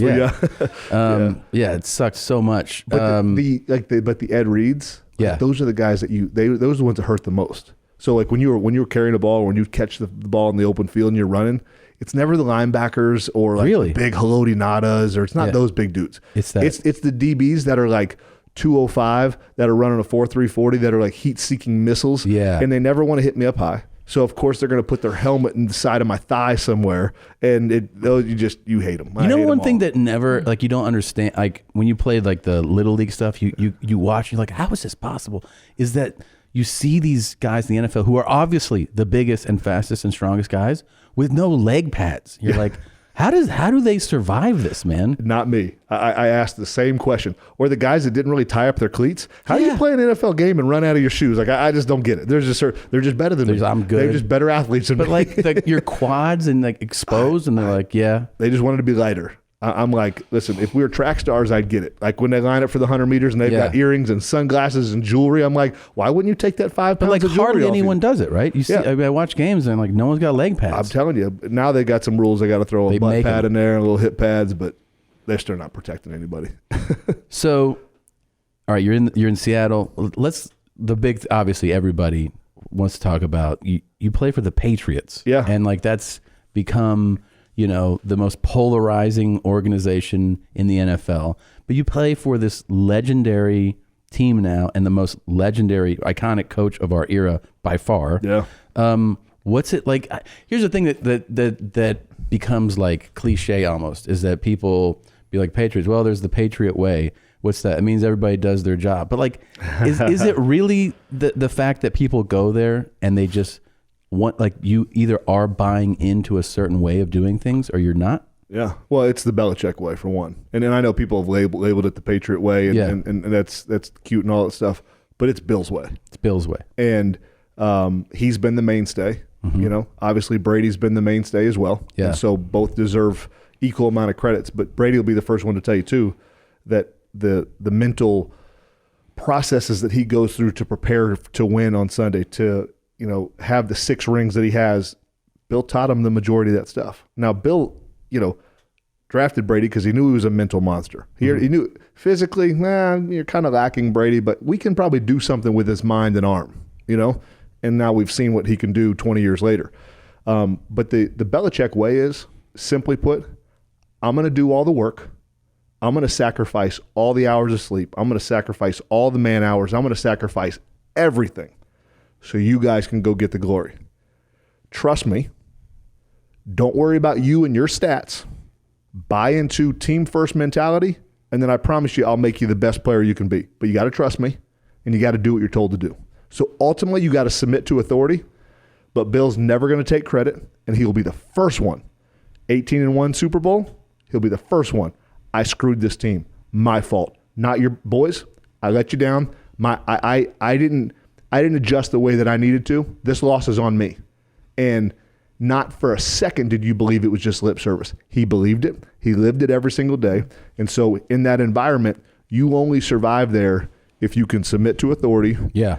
And you can humble yourself to trust the process. Because that process is going to change every week. How do we beat Buffalo this week? How do we beat the Chiefs this week? How do we beat whoever it is? It's going to change every week. So every week you got to come back in and be like, all right, what Bill's going to teach this week? And then just buy into it. Now, here's the thing, because like that's a great explanation, but I always wonder this about somebody who's as successful as him, or like, on the college level, you see like Saban, Urban Meyer stuff. Yeah. Is you go, all right, so these guys, have their system, they stay up late, they don't go home like the other coaches. How are the other coaches not adopting or mimicking this well enough after this time? Like, why does it only work here? Well, it's hard to teach a lot of Bill's photographic memory. Mm-hmm. I mean, he'll pull a play with Lawrence Taylor out of his brain from the mid '80s and be like, and then go coach, his a linebacker that doesn't even know who Lawrence Taylor is, and then that will make Bill's brain explode, and then he'll probably cut that player because he doesn't know football history well enough. But I'm just playing. But there is this mental genius in Bill that can know your personality, know yours, know mine, know everyone out there waiting in the lobby. And within 10 or 15 minutes of moving and interacting, he's going to coach you totally different than coach me, and coach you totally different than coach both of us. So he'll switch it up. And he might be in your grill, and then he might just kind of come grab me around the waist, not being super nice, but more loving me up a little bit. And then 3 days later, he might know you need something else. And then he's going to come at you all soft and lovey-dovey and come at me all hard. But the best thing about Bill is there's not a lot of people that can mother F Tom Brady in a team meeting room. And when you're in New England, if you're the superstar, you get coached harder than everyone else. And if you're the 53rd man on the roster, or maybe like the 35th guy on the roster like I was, then you're going to be in this staggered scale of your level of accountability and how hard you get come down on, because he knows – ultimately, me at 35 man on the roster is going to follow Brady at number 1 in the roster. So if Brady's not challenged and he's not working and he's not being held accountable, then you create this level of inconsistency. Yeah. And so that's a gift in itself. But then judging talent, and when I got cut from the Dolphins, Bill's like, oh, I can make something work out of him. No one knows how to do what I know how to do with Heath. Took him a year. Converted me into a totally different player that everyone thought was a possibility when they drafted me, but Mike Holmgren didn't know how to do it, Nick Saban didn't know how to do it, and Bill showed the world how to do it. Really? Yeah. That's amazing. Yeah. So it's So by the way, Brady gets it then in meetings from Belichick. Everybody gets it. Really? Yeah. Now, there's just I remember it was 2007. We smoked the team by like 50 points, and Bill comes in and he's mouthing off at Brady about something, I'm trying to remember how it started, but he's like, if you weren't so worried about you and Giselle's next GQ magazine, maybe, just maybe you wouldn't have thrown that interception. What is this, Christmas? It's October, Brady. Christmas come early or something? I can go somewhere for Foxborough High and get someone to throw that ball better than you. So we're just like going at him, you know? God. Now, here's the thing about people don't realize all the people that come out, like the Marsh, Cassius Marsh, these losers that come in there like, oh, the place is no fun, yada, yada, yada. Man, when you're a winner in your heart, there's no better place to play. There's no more fun because we're all dying. Yeah. I mean, when he's getting on Brady, you got McGinnis over there, you got Brewski, Vrabel, all my old boys that were there, all laughing because Brady's getting it. Now, Brady's pissed as can be because Bill's going in his chest. You know? Yeah. Now, you knew it was coming, and if it was like a Monday morning meeting after a game that you knew we had won, but you knew there was like probably 2 plays. Mistakes, yeah. Oh, Lord, no. He doesn't miss anything. All hellfire and brimstone's coming at you, and that's just what it was. And so he would go through, we'd call them low-light reel meetings, because like most teachers, most coaches have highlight reel. No, we don't have those in New England. You got low-light reels. Do you remember getting it? What? Yeah. I had this great game when I first got there. he comes in and throws on the field, or on the film. And I had caught a ball, spun, made the first guy miss, made an open field move, made the second guy miss, turned 10, 12 yards out of like what should have been a 2 or 3 yard catch. Yeah. Hey, Gail Sayers, I brought you here for your physical toughness. Who do you think you are? This, I don't ever want to see this again. It was a 12-yard. Like, I had made a great play, and all he was trying to do was trying to ingrain in my mind. Hey, listen, you're here to beat people down. When you get the ball in your hands, I want you to physically impose your will, because we have other backs that can do what you just did. So your piece of the puzzle is you beat people down when you have the ball in your hand, and then we've got Kevin Falk, we've got Corey Dillon, we've got others to kind of do the dance and stuff. Yeah, quit your dance moves, kid. But I'm like, oh man, you see those sweet moves? Big boy dancing. Nah, I'm like, oh man. And no one else really does that, right? Like no other coach would be like that.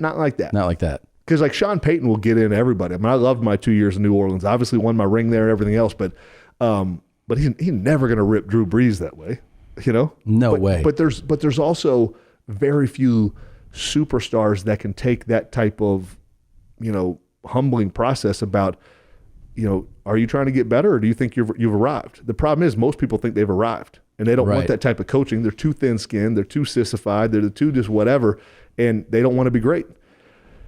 You don't last there if you don't want to be great. I remember that it might have been maybe the year that you were there. I'm not sure, or the year that you guys went 18-1. Is that the year that he had like 50 touchdown passes and Moss had like 29? All kinds of records. So I remember that the following year, I might have some details of this off, but Moss had insane numbers. And the next year, just like week 3 or something, he said something in the press about like either catches or contract or something. And the next week he was gone. And you're like, what? It took a little bit longer than that. But yeah, I mean, and I always want to praise Randy, because Randy came in 2007. Yeah. And helped our team. Is a brilliant football player, one of the smartest players I've ever played with, and worked hard. But you always see different wounds in people. Like, and you look at someone's history and their upbringing, and you're like, okay, now I see why they move and react that way. I see why they respond to authority that way. I see why they can get so easily offended, you know. And so I love Randy. I mean, he was a great teammate, great man, great father. He's just an awesome dude. But he got offended over about his contract price, and it kind of let him boil up in his heart. And then, you know, before too long, he was gone. But that's what I'm saying. That's what's so unique about the Patriots too, is that they'll be like, it doesn't matter who you are. We'll just let you go. Because like I always explain it like this: are you going to let one cancer cell start floating around in your body? Not a chance. If you know it's there, you're going to go kill that thing, and you're going to do whatever, because you know one is going to become 75. Right. And that's the way a team works. That's how people don't treat the team mentality that way. So like, I don't care if you're a Fortune 500 company. My buddy owns Top Golf. You know, it's a $5 billion business. There's a lot of the same thought process of like, I don't care if it's the HR person in the office in New York. Like, it's going to eventually affect the office in Seattle. So like get rid of our process of thinking, like we don't tolerate me personalities. We don't tolerate, you know, what about my stats? We don't tolerate, you know, pride. We don't tolerate anything other than what's best for the team. Yes, we have that problem with Josh Potter here. Exactly Fire Josh. Clearly. But do you realize, by the way, you telling me the FSU part, you and Randy Moss could have been FSU teammates. Yeah. It was very close to Randy's happening. older than me, in case Randy hears this. It's just 1 year though, right? I think I don't know. I think Randy's got 2 years. Maybe 2 years? Yeah. Because he was 99 draft, right? Yeah, you might be right. Yeah. It might have been 98. Really? Yeah. I don't know. It was after that. Can I tell a Randy Moss story? For sure. So, you know, I had my own charity for years, raised a lot of money to help victims of sexual abuse. We would do these private golf tournaments down at the Breakers. Mm-hmm. And it was just a 9-hole. I hated golf, you know, but it was the easiest way to raise money from rich people. So, yeah. Especially Palm Beach rich people. Exactly. Yeah. So we would do this 9-hole golf course, and I would bring in Randy and Brady and Mr. Kraft, all these different people. And then people would pay $10,000, $15,000, $25,000 to golf with them, and they knew it was going to a great cause. Well, we're like 3 or 4 holes in, and this lady on the golf cart comes by with all the Gatorades and the peanut M&Ms and all the stuff is out there and stops at Randy's hole. And, you know, she is like she's 15 months pregnant. She's ready to pop. I mean, she is like, Randy, is his tobacco in his mouth. Girl, I'm a daddy. You can't be out here in this Florida humidity. It's bad for the baby. You got to get home. Oh no, sir, it's fine. I can't do. I'm fine. The doctor said, I got kids. I know you can't be on your feet like this. And he's like touching her belly and stuff, like just sweet as can be. She's like, sir, I need to work. Doctor says it's fine. Randy whips out a wad, and I mean a wad of $100 bills. And just hands it to the girl and tells her to go home. Now, he knew she couldn't go home. She's not going to just leave. But that's the Randy. That's why I hate the media. Like, what's so bad about fake mooning somebody in Green Bay? I know. Absolutely that was nothing. So silly. But we vilify people. Like, I don't care. Like, you can look at it in politics. You can look at it anywhere across the world. Like, we vilify people for stuff that, like, if we're ever willing to look at ourselves like, I've mooned somebody before, not just fake mooning them. I've mooned them. It's shame culture, man. Yeah, you know what I mean? But it's just like, oh, mighty me. I'm like, have you not looked in the mirror lately? No, it's bullshit. Because I've done some screwed up stuff. So who am I to ever pass judgment on anybody? To go after him for the fake, like people are like, I'm horrified that he would do that. Isn't there that fake? There is that air of fake righteous indignation, especially in now. the NFL too, right? Like, I mean, look, I'm not an expert by any stretch. I just kind of overhear what Tom watches all the time, and like that's why I know these names. I know the name Tom Brady. I know Bill Belichick. Blah, blah. Yeah. But like when somebody loses, even and the press interviews them, it's like you're not even allowed to just be like, "Yeah, we fucked that up." No, fucking mad at myself. Right? Like they have to be like, "That's a $15,000 fine right there." For sure. Yeah, two F words are going to cost your paycheck. Can you hold that up for our camera? Because we always have a water champ battle. So that's the water champ right there. Got to stay hydrated. Yeah, you look like like I said, you look like you really let yourself go. Jesus, I saw your workout stuff on Instagram. Like, is he going back? Like, you look. I mean, you're jacked. Well, he looks jacked through a dumpy sweatshirt. I know. You know what I mean? Yeah. That's how you know you're in shape. Why she got to call my sweatshirt dumpy? You know what I mean? Like, I sell these. Like, dang. Yeah. It's a lovely sweatshirt. I'm saying like you're dressed down and we can see that you're clearly in She's saying that I don't look the same way in this one. Okay? Nobody looks that way. By the way, nobody looks that way. This is we're both South Florida high school football alums. This is a clip of did your coach talk like this was in this is a high school football. Is this Bill Belichick? This is not Bill, but cursing out Tom Brady. Look at number 11's shoulder pads, huge. Yeah. Let's hear this. Space in my house, disrespecting me. I got to do something about it. My family right there, bro. I got to protect my mama. My mama sitting in the stands, man. Your parents sitting right there. They're in your house, man. Your mama in the fucking stands. Sounds they like try Mike. to disrespect me in my house and grab a fucking remote control. That's exactly what they did. They come in your house, grab a fucking remote control, Derek Willis, and control your fucking TV and your motherfucking house. T. Diddy, they can't run in the house. Put on the same shit you got on and say fuck you. There you go. You ready to play? I mean, he'd be fired this day and age, right? He can't even say that. That's you wild. can't even talk tough to people anymore. That sounds like Michael Irvin. Is that what Irvin is? Like, if Irvin was going to give a pregame speech down to South Florida, because that's another South Florida boy. Yeah. That's probably what so that is Miami Northwestern High. Hey, it's a well-known school, and that guy's son played in the NFL. That coach, that is Tim Harris, Coach Tim Harris. Yeah, okay. And his son, Tim Harris Jr., I believe is his name. Corner in the league, might still be in the league. Yeah. He ended up coaching over at Booker T, which is also in Miami, and then he ended up being a Canes DB or running backs coach. Wow. This speech is one of my favorites. I always think about it before a show. It's in the opening of your mom's house. Yeah, it is. Absolutely. Those are the speeches that I would look back and be like, I don't really know what he just said, but kind of ready to go hit somebody. Yeah. You know? Did you have speeches that you're like, that was nuts? I mean, I always feel bad kind of telling this story, but Junior Seau was just such a great human being, so God rest his soul. But I remember Kevin Falk and I in 2006 being on our knees like before a game, and Junior was giving us like this hoorah speech. And I remember Kevin looked at me when Junior got done. He's like, I don't have a clue what he just said, but I'm ready to play some ball. Oh, that's awesome. And it was like, because it was hard to follow. Yeah. But it was just Junior. Like, it was 55 up there, making a hoopla out of nothing. I mean, it was probably a team that we ended up smoking, probably like Buffalo Bills or something like that. But, no. Buffalo, you could just send the practice squad, right? I mean, we had some doozies up there in good old Ralph Wilson. It was always too cold. There was some famous, who was the Eagles head coach that was a black head coach? Herm? No. Maybe he wasn't with the Eagles. God damn it.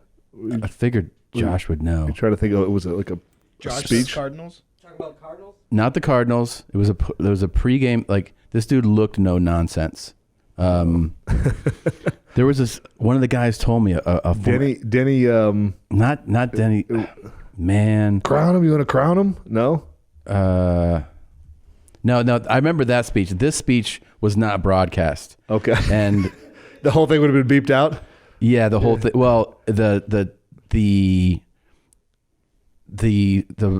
version I was told was that it was halftime and this coach, everybody was like looking around and talking, and then everyone got quiet. He was just staring at them, and he was like, he told them that the other team was fucking their mothers and their wives, and they were like, and he said, like, it got cross the line for a few. You would have crossed the line for me too. Yeah, but like, what, dude? And then said like he had zero respect for any of them anymore there. And then he was like, all right, second half, let's go. Like, oh my God, man. And then Holmgren, you played for Holmgren. I did. I heard that. I was told that on the, I guess it was the game, maybe it was a Super Bowl or the game before the Super Bowl that he played in last. Was that, were you on that team or no? When they went to the 05 was my first year in New England. So when at that halftime that he had just in the locker room unveiled like $1 million in cash and was like, get this money. Oh my gosh.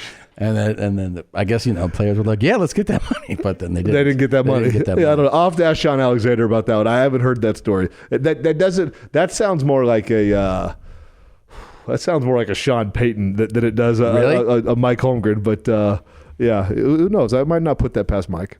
It's pretty intense. Yeah. Do you have a locker room question? I have so many questions for you. Let's hear them. Let's get to the hard-hitting issues. Okay, number one, like I said, I have very cursory knowledge of football, so let's preface it. What does cursory mean? I'm just playing. I'm not sure. It's a big word. I just did. You guys wear those tights? Like the tight pants? What is that? Yeah, what's the fabric and how sweaty does your junk get? It's gotten a lot better since I left. So when I came into the league, it was all Reebok, which was hot garbage stuff. This stuff weighed like 7 pounds. Hot garbage. Trying to get that sponsorship going. Yeah, no. They couldn't pay me to represent Reebok back in the day. But I was a Nike guy through and through. But it's now that stuff is like, so like the ladies' pants that you guys wear that tries to make everyone's booties look better. Yeah. It's a lot like that stuff now. And Nike has mastered the lightweight feel of that Before stuff. I forget, Ray Rhodes was the guy that allegedly said that. No, Philadelphia. Okay, so, all right. So Ray Rhodes looks like he does not fuck around. Can we pause for a second? Let's table this important discussion. Here's a Ray Rhodes. Exactly. I want her to see who allegedly, and I'm saying allegedly. No. I have no doubt. RHODES is the last name. I have no doubt that Ray probably said that. So Ray was a defensive coordinator during my day in Seattle, and so that's my man right there. Click at one of those. Like, imagine. That guy's not fucking around. Go up to the one. I like him already. Go the next one over to the right where he's in the Seattle Seahawks one. I love coaches. Yeah, that one right there. There we go. So this is during his Seattle Seahawks days. All right. So he comes into the cafeteria with me one day and says, Heath, when I'm done smoking, cursing, and cheating on my wife, I'm going to become a minister.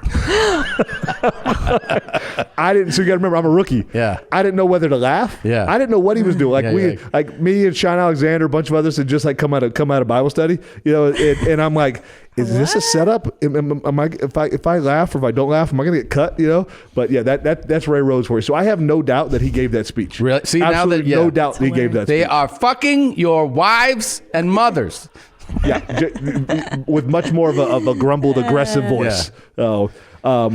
But back to my question: what is it made out of? Not spandex. It's probably Lycra. spandex, lycra, but that stuff is so nice now. It's so like just form fitting. Our stuff was a little bit more rugged. You know, that stuff like you. Sorry, but Fire away. quick question, because I see sometimes butt crack. I Yeah. actually see their butts if they're wearing white tights. Yeah.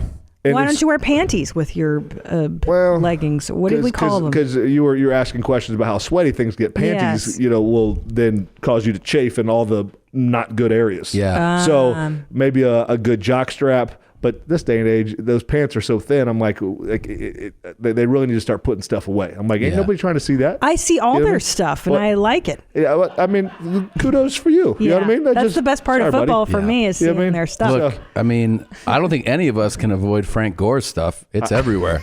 It's falling out a time or two. You know what Falling I mean? out. I mean, you see the booty. There's like people putting Google their drinks Frank, on his who's booty. Frank Gore? I'm not sure who this player is. Frank Gore is one of the best running backs to ever play the game. Yeah. A Miami Hurricane. He's been in the league for 33 years. Yeah, 37 years. You know what I mean? But Oh, this guy. That He's got dude. a lot. He's got a lot of stuff. I mean, he's just, but there again, like I just don't even know how that stuff's comfortable. You know what I mean? It is what it is. See if you can get a full body shot. Yeah, I mean, Right. telling you the stuff. The junk and the stuff. Oh yeah, it's everywhere. Oh, I think I see a oh Lord, little something there. Yeah. But yeah, Nike's done a great job with the So uniforms. it breathes a little more than the Reebok days. The Reebok. There was nothing breathable about those uniforms. So then what happened to your twig and your berries, and did it get chafed? Honestly, it was held in a better position because like wait, did you wear a jockstrap? Oh yeah, I always wear a Yeah. jockstrap. Like Yeah. I mean, we've all been hit there. Well, I mean, you haven't been. Wait, hit there. did you wear a jockstrap but not a cup? Yeah, never a cup. No one It's wears too cups. bulky. Like, and Yeah. the thing is my thighs are so big. As soon as I put thigh pads on, I couldn't get hit in the junk. You know what I mean? Really? So yeah. I don't know anyone that's ever worn a cup playing. Do any football. fat white offensive linemen have a big dong? I mean, people are thinking like, why is he thinking about this? Well, because we shower together Yeah, of every course. single Well, day. that's worth thinking that was about. my next subject is dong Because talk. We gotta basically, get into big it. fat white guys. Listen, it's funny. The big boys are normally the ones that it's like fat people. You have issues. Like you need to lose weight for appearance sake. Sure. Them little Wayne looking dudes, those are the ones you got to watch out for. Hey, stay on the other side of the shower. Yeah. I'm questioning my manhood. Yeah. You know what I mean? Well, I was So, gonna. That's my next. My I'm highly follow-up. uncomfortable right now, by the way. My I know. follow-up question. This is what this whole interview was about. This is what I'm excited to Leading have. up Y'all to this just moment. baited me into this. This is all we care about. Yes. Well, our listeners care. This is Yeah, important yeah. stuff. Yes, I true. mean, So you've been on several professional teams. You've changed with a lot of players. And tell me who's got the biggest dongs in the NFL? I had a lot of concussions. Yeah. Yeah, how's your brain? My brain's good. Is it? Is it good? Negativity sells. Do you ever None of worry that stuff's true. about brain stuff? No, No. I don't. You don't? I just don't. I mean, I was at NFL Network for 7 years. There was 30 plus of us there that all played 8, 10, 15 years. Willie McGinnis at linebacker, Kurt Warner at quarterback, fullback. Not one of us. One guy complained about headaches here and there. Yeah. But of that whole population study, Yeah. that had all been out of the league now 4 or 5 years. Yeah. Some guys were 50 plus, some guys were 35. None of us have issues. So that whole concussion movie was full of a bunch of garbage nonsense. It's media day and age. Like it's clickbait stuff. Like people just negativity sell, fear sells, and it's hurting our game. And that's what I really hate about it because I think it's the greatest game in the world. And I think what football teaches young boys how to become young men, how to be tough men that can lead by example and push through pain, whether it's emotional pain, physical pain. Our game, it hurts the game because people believe lies and the numbers just don't support it. Whether it's early onset, dementia, Alzheimer, suicide rate, drug use, alcoholism, all our numbers are better than the average male population that never played in the NFL. And the NFL doesn't want to do anything to defend itself. And it is what it is. But when you just let people control the narrative and you don't deliver truth, that's what you get. That being said, do you feel like defensive backs have the biggest ding dongs Right. of all players? Yes. Probably. I don't know. Can we? I don't want you to put your. Okay, maybe don't tell me who has the biggest. Well, he's not going to tell But you. let me ask my question, sir. Is the stereotype true or false that black men have bigger dongs than It's white true. people? It's true and false. Okay. You've seen both. See? Yeah. Do you think there's a correlation? Yana, let me question the witness. Now, is there a correlation between hand size and foot size and dong size. How about foot size and dong size? I have no. He wasn't doing a project there. We're in the weeds now. But Takeo, come here, man. Let's see your hands. Well, let's see the feet. I would say no. Because again, it was most of the little guys, and most little guys have probably small hands and small feet. See, so you can't. The whole point of this study is to say that it's not always that 6'5" doesn't mean. Oh no, most time it's the opposite. What? Yeah, absolutely. Yeah. Is that Dick detectives? Oh shoot! I thought we were going to Law and Order Special Victims. I feel like a victim right now. Yeah. Well, thanks for playing along with that. Yeah. But you're saying that there is no correlation. That the big guys you think would have impressive junks don't. Yeah, most time it's the exact opposite. See, there you go. Now, one other thing before we wrap up, there's actually two things. First of all, money wise, because we were talking about this. What's the like? I have to go back to like you and I are the same age. We graduated high school together. You enter the workforce as a professional athlete. So you go from being like, I don't know, probably like splitting pizzas with guys or something at Auburn to being like Checkers Burgers at Auburn. Here's a check, right? And you're 22 or something? I don't know. 22. So like, what's the dumbest shit you bought? Did you buy anything stupid? Were you like, this is so You got to remember, like I was a fullback. So like and I was third round, which third round is basically like the first round for fullbacks. Like everyone, there's people telling me because I ran a 4.40 and all this, oh, you can go in the first round. My agent was the coolest agent in the world. Heath, you're not going in the first round. You don't even need to start watching until maybe the late end of the second round. You're probably going to go in the first few picks of the third round. He was right, you know? So I just took the check and then went to training camp. But you talk about, so my signing bonus, my original one was like 500 and something thousand. Mm-hmm. You guys pay taxes in this crazy country we live in. Sure. So let's we're going to go deposit $250,000 after everyone has been paid. Then you pay your agent and everything else. So I'm never complaining about the money I made. I played 10 years, made great money. Yeah. But most guys on the roster from 30 through 53, honestly, probably 20 through 53, aren't making millions a year. Right. So I mean, my best year ever was my last couple, and I was making about $1 million a year, and that was amazing money. It's amazing. Well, but it's not like everyone's like, oh, you make like $10-12 million a year. Right. No. Those are the quarterbacks. Right. You know what I mean? And people always pay your agent, you pay your PR team, you pay this. Are you telling me you're just always responsible? No, I wasn't. My ex-wife spent it all. No, all right, good. I mean, honestly, the craziest stuff I ever bought was probably for her. Oh yeah, sure. Really? For her? Yeah. What did you buy her? What was the craziest thing you ever bought her? Cars. Lamborghinis? No. Heck no. Escalades, Range Rovers. Yeah. That's cool. Stuff like that. Maybe. But my rookie year Christmas, like I went. What's up with it, dog? Like that chain right there. Dude? Yeah. You know what I'm saying? But it was all the stuff that I bought for that I didn't know I bought for that really hurt me. Oh dear. It's like you go in there, they're like, man, why does half the closet still have tags on all this stuff? Are we gonna wear this anytime soon? Yeah. So I got all my clothes free from Nike. So that's kind of cool. I was like, whatever. So when you're an athlete, like, do they just ship you? Like, you just tell them what you want? It depends. Like, so I was a Nike athlete my 10 years. So you'd have a catalog or a website, go on, log on, and then they send you the stuff. You have based on your contract, you have a certain allotment that you can spend. Might be $10,000-$15,000 a year. For some guys, it's unlimited. Wow. It was cool being in Seattle because we had the Nike Town downtown, so we could just call ahead, have my agent call, and go down to Nike Town, take my daughter shopping or family shopping. Dude, that's awesome. That's a cool perk. So that stuff's that was always fun stuff to do. But that's cool. I still should have played linebacker or something a lot more cooler than fullback. That would have been bigger checks. Yeah, much bigger checks. Yeah, dude, that's awesome. You have anything else? Well, I mean, I feel like I asked the hard hitting stuff. I know. Here's my special treat. Ready? I was able to get footage of us from my senior year in high school. Wow, you're kidding. I've never seen you play, Tommy. I had to call. Oh my God. So some of these have Heath, some don't, but there are. So I think this play with Heath or not? You tell me the ones that he's in. Yeah. Right? So the first 4 that we're gonna see are just Tom. Oh, great. Yes. And great. then the last 3 are gonna be with Heath. All right. Okay. What number's Tom? 69. Of course. It was for the fattest person on the team. That's really what they had it for. 69. All right. We got the highlight dot and everything. Yeah, man. Legit. Let's see. Ladies and gentlemen, requested. You can. I already lost you. Let's see. All right. Great gang tackle there. Okay. There you go. There's Segura. That's fantastic. Meat and cheese. Gang tackle. Look at you, dude. So there's 89. That's 89, you see? Okay. He's the one that played at Syracuse. Awesome. 78 played at Howard. I'll give you a few guesses about those two guys, why they played at the next level. All right, keep going. What's this here? This is a punt. Oh, I know what's happening here. They told me they were going to do this.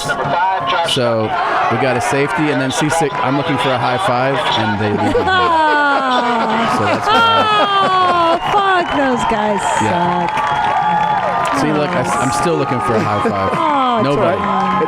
There you go. It happened to Brady too. Right? Oh yeah, that's the kind of the worst, right? Yeah. All right, what a high five. Let's see. Oh. Thanks for the slow mo. 26, you dick. Yeah. All right. Good to go. What's this one here? Oh, is this with Heath? No, this one is that's still you. You getting taken down. Me getting taken down. Jesus. Excellent. All right, let's see this. That's a chop block, dude. That's a chop the block. high-low. That's illegal. That's illegal. I got my high five there. Yeah, I saw that. Oh, dude, that shit sucks. Tom, you got to finish the play, man. You got to get in there on the pile. I know, dude. Believe me, I don't feel good about it. All right, what's this one? Oh, this is your highlight, man. Oh, this is a highlight? Yeah. All right. But Heath, you take it from here, okay? You call the play. All righty. So we got Tom sitting at the 3 technique at the 35, pushing the pocket for a sack for minus 12 yards. Doesn't really count. That quarterback's horrible. Hey. You want to know what's crazy? Okay, I can tell you. I tell you vivid memories of certain things. I know what happened on this play vividly. I remember that I talked to my coach Chuck Harbin. And I was like, I'm just going to bull rush this dude. He was like, yeah, blah, blah, blah. We talked about it. I did it. And when I sacked the quarterback and I got up and I was looking at Cecil Fielder. Oh, wow. Because he was at the game. Big old baseball player, huh? That's right. Because Prince, you remember his son, Prince Fielder, played in the majors for a while. He went to our school for 2 years. So Cecil used to come to games and we would be like, holy shit. He would always come in like a Viper or like a F430 or something. And so that's what I actually remember. That I sacked him, then I look and I see Cecil Fielder, and I'm like, what's up, Cecil? Like raising my hands to Cecil Fielder. Did he give you a high five? No. Didn't acknowledge me. But dude, come on. The slow-mo is something else. It's something else. Look at that. Look at that shit. 69. Tom's all right, now what? Now we get to Heath? Yeah, I believe these next 3 are with Heath. Okay. All right. And this is all we could find from senior year. So is that you? This is me. Yeah, there's Heath on the left, and Tom is over there, 69 on the right. Oh, shit. All right. And then... Damn, you missed that shit, Heath. I was tired. So, this is... Oh. I feel like I blocked one guy, and then I blocked another guy with my back. The first play of this game was a kickoff return for a touchdown. Seriously? You guys kicked it to me, and I housed it. All right, man. We don't have that highlight. Yeah, for some reason, our school took that out of the highlights. I would have too. Yeah. You took back the opening kick. Fuck. Yeah. Okay. This was probably, so I'm playing center, and you're kind of how I remember. Yep. Standing over center, trying to ruin people's lives. Oh, my God. All right, let's see what happens. Oh, yeah. The quarterback sneak. Just avoid Heath as much as we can. Now, how many teammates? So there's Kevin Randall, 21. Justin Kearse, 42. Look at you. Damian Caraballo, 44. Do you still remember your teammates' names? A lot of them. Your brain still works pretty well. I'm pretty impressed. Considering? I see that's George Williams. Who was 22? That's George Williams. He had a loud mouth. He did? Yeah. Yeah, he was a country boy. Talked a lot of shit. He had a loud mouth. I remember him. He was he talked a lot of shit. Yeah. And he drove one of those, every Florida, especially like that county. As soon as you get you get one country boy who had a pickup truck with like super swampers on Yep. him, and this dude roll up into school with like Super 4-foot swampers. tires. You know, Oh my gosh. that was him. Yeah, Nope. George Williams. Not a real redneck. His parents were too wealthy. That's true too. You know what I mean? That's funny. I remember him. Oh, and by the way, so the quarterback from our school, also was our kicker. Yep. And he got a full ride to Virginia, and never kicked. Isn't that wild? Wow. So he was the first full ride kicker there. Get your school paid for. Oh, this is you. Shit. I hope that. I don't think we're gonna actually see you smoking us. Look at this old T formation. I know, but that's Heath right there. Oh boy. Let's see. He put a fumble on there. Unbelievable. Hey, now watch. My quarterback was one of my best friends, Sean McElhaney. All right. That was all me. The ball hit me in the chest. Hey, sorry, Heath. I got to take it. And I'll give Rocky Noble credit. He got the recovery. He got Rocky Noble. Rocky Noble, All right. a.k.a. Norbert. Later today on my Instagram, folks, I'm going to post the real highlights to this game. Oh, shit. Just kidding. Yeah, it would be pretty wild. It's funny. We remember the good plays. I don't remember that fumble. Yeah. I probably blame Sean McElhaney, my quarterback. I didn't remember not getting high fives until your boys pointed it out. Yeah, thanks, fellas. Is that it? That's so rude. Yeah, so that's all we could. There's obviously, if we could gotten game tapes, we could have really shown your highlights. But they sent me a highlight of the year, and they don't go like, let's find Heath Evans' best plays. It's for smart. this. It's So, smart. You guys, you beat us 14-12. What in that game? Yeah. Are you sure? Yeah. 14-12. That was the score of that Jeez, game. it was a great memory. I don't remember that, but it had to have been because we missed 2 extra points. Jeez, look at you. But the earlier years, we beat you guys worse than that. The year before, for sure. Yeah, I was trying to think. You kept your team in every game. Yeah, because that was a 96 season, right? No, that would have been the last season. Well, you're right, 96 season. 96. You're right. Yep. So, yeah, it would have been. Yeah, I think it was 14-12. That's crazy. Y'all busted up my shoulder in that game too. Really? Yeah. Well, Heath, what do you do for fun? You seem so disciplined. pull up his Instagram. What do you do? What do you do? I mean, I've got 2 daughters. You get hammered? No, never, not once. Not once in your life? I've drank once, and it was like with my ex-wife. What? It does nothing to me. Like it doesn't. Look at you! Oh look at my this God. big, fat, sloppy. You know what I mean? Dude. Yeah, what a dump. So what are you doing? Like, are you just? Oh wait, you guys got to show that Working other out. video. He's working out every day. I know. But what's this? This video right here is hilarious. What is this? It's just something to make. Oh! Now, listen to his friends.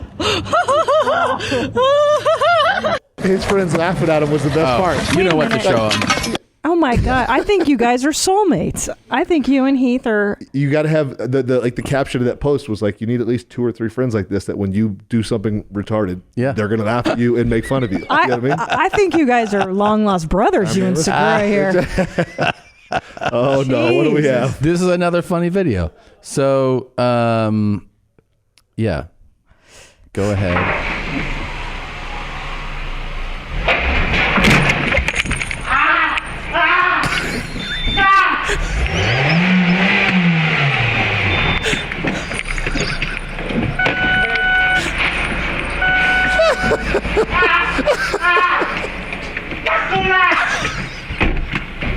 And then here's your friend.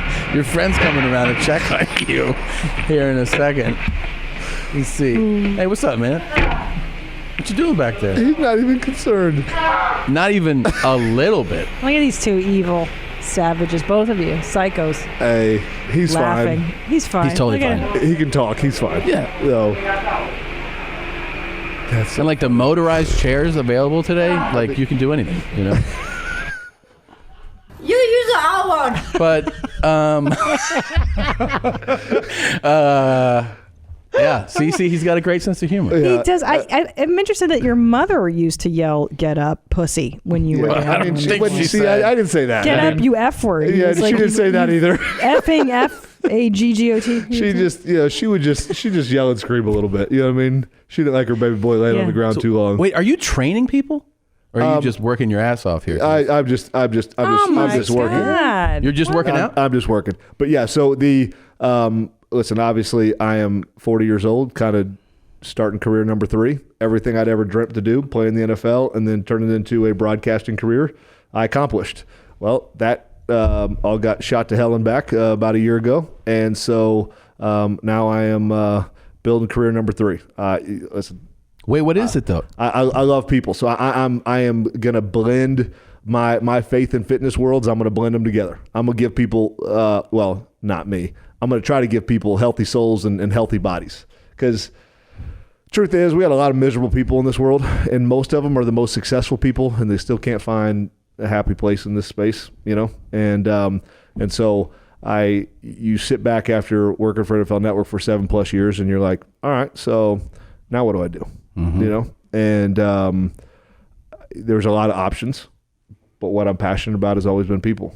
Probably the same reason I pat you on your head after you hit me in the backfield and tackled me. You know, I just love people. You know, so I don't have all the answers, but I know how to help people get healthy with their fitness stuff, and I definitely know where to point people to find peace and contentment in this world. You know, so will this be like will it be? I mean, is what you envision like some type of online coaching kind of thing?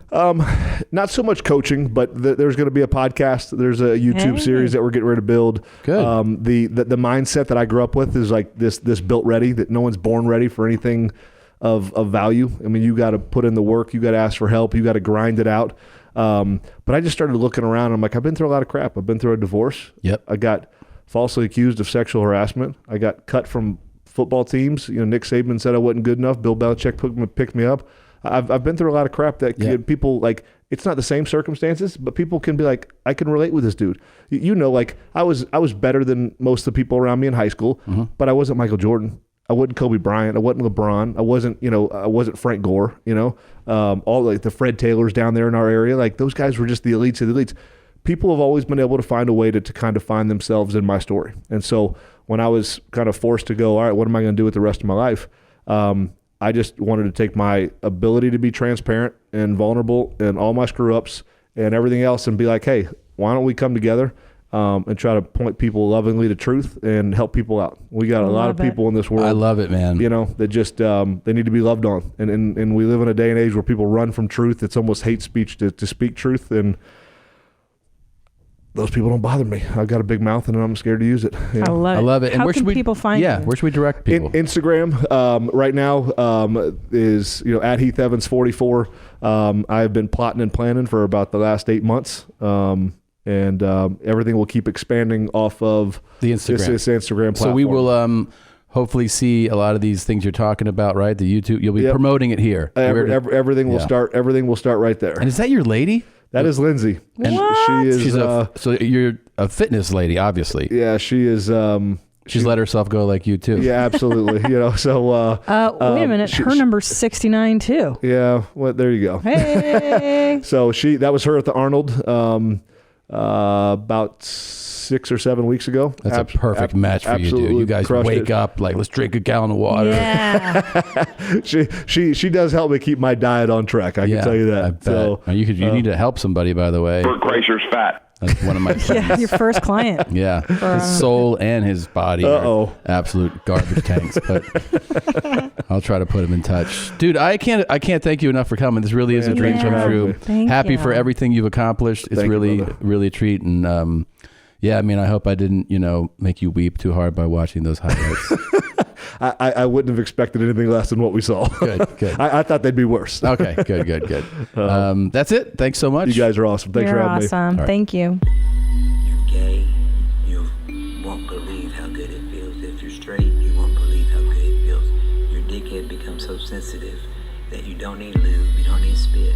You just stroke that dickhead this up and down 4 times. This whole fair to do it, and you'll shoot an enormous amount of very thick, hot white cum.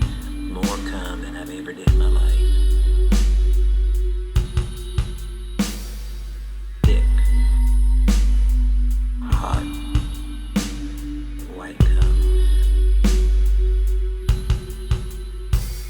More cum, cum, cum, cum, cum, cum. Hot white cum. More cum, cum, cum, cum, cum. Hot white cum.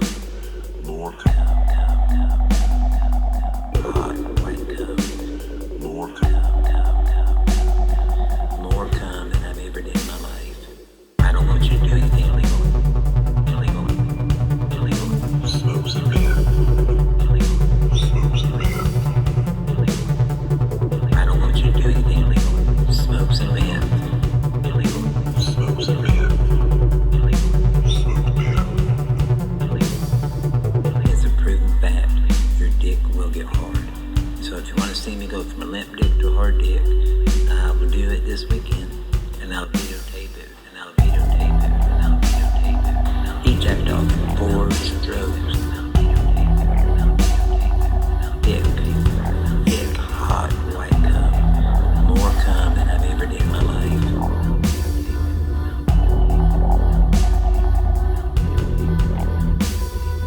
Dick. Hot white cum. More cum than I've ever did in my life. Dick. Hot white cum. Your dickhead becomes so sensitive that you don't need lube, you don't need spit. Dick. Hot white cum. More cum than I've ever did in my life. Very thick. Hot, hot white cum. White cum. White cum. He's only 49, and he's fine. He has no neuropathy problems at all.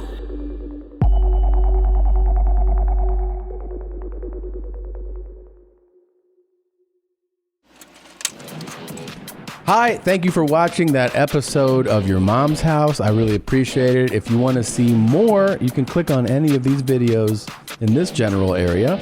And also, if you haven't subscribed, please do. It helps feed our cats. We don't have any cats.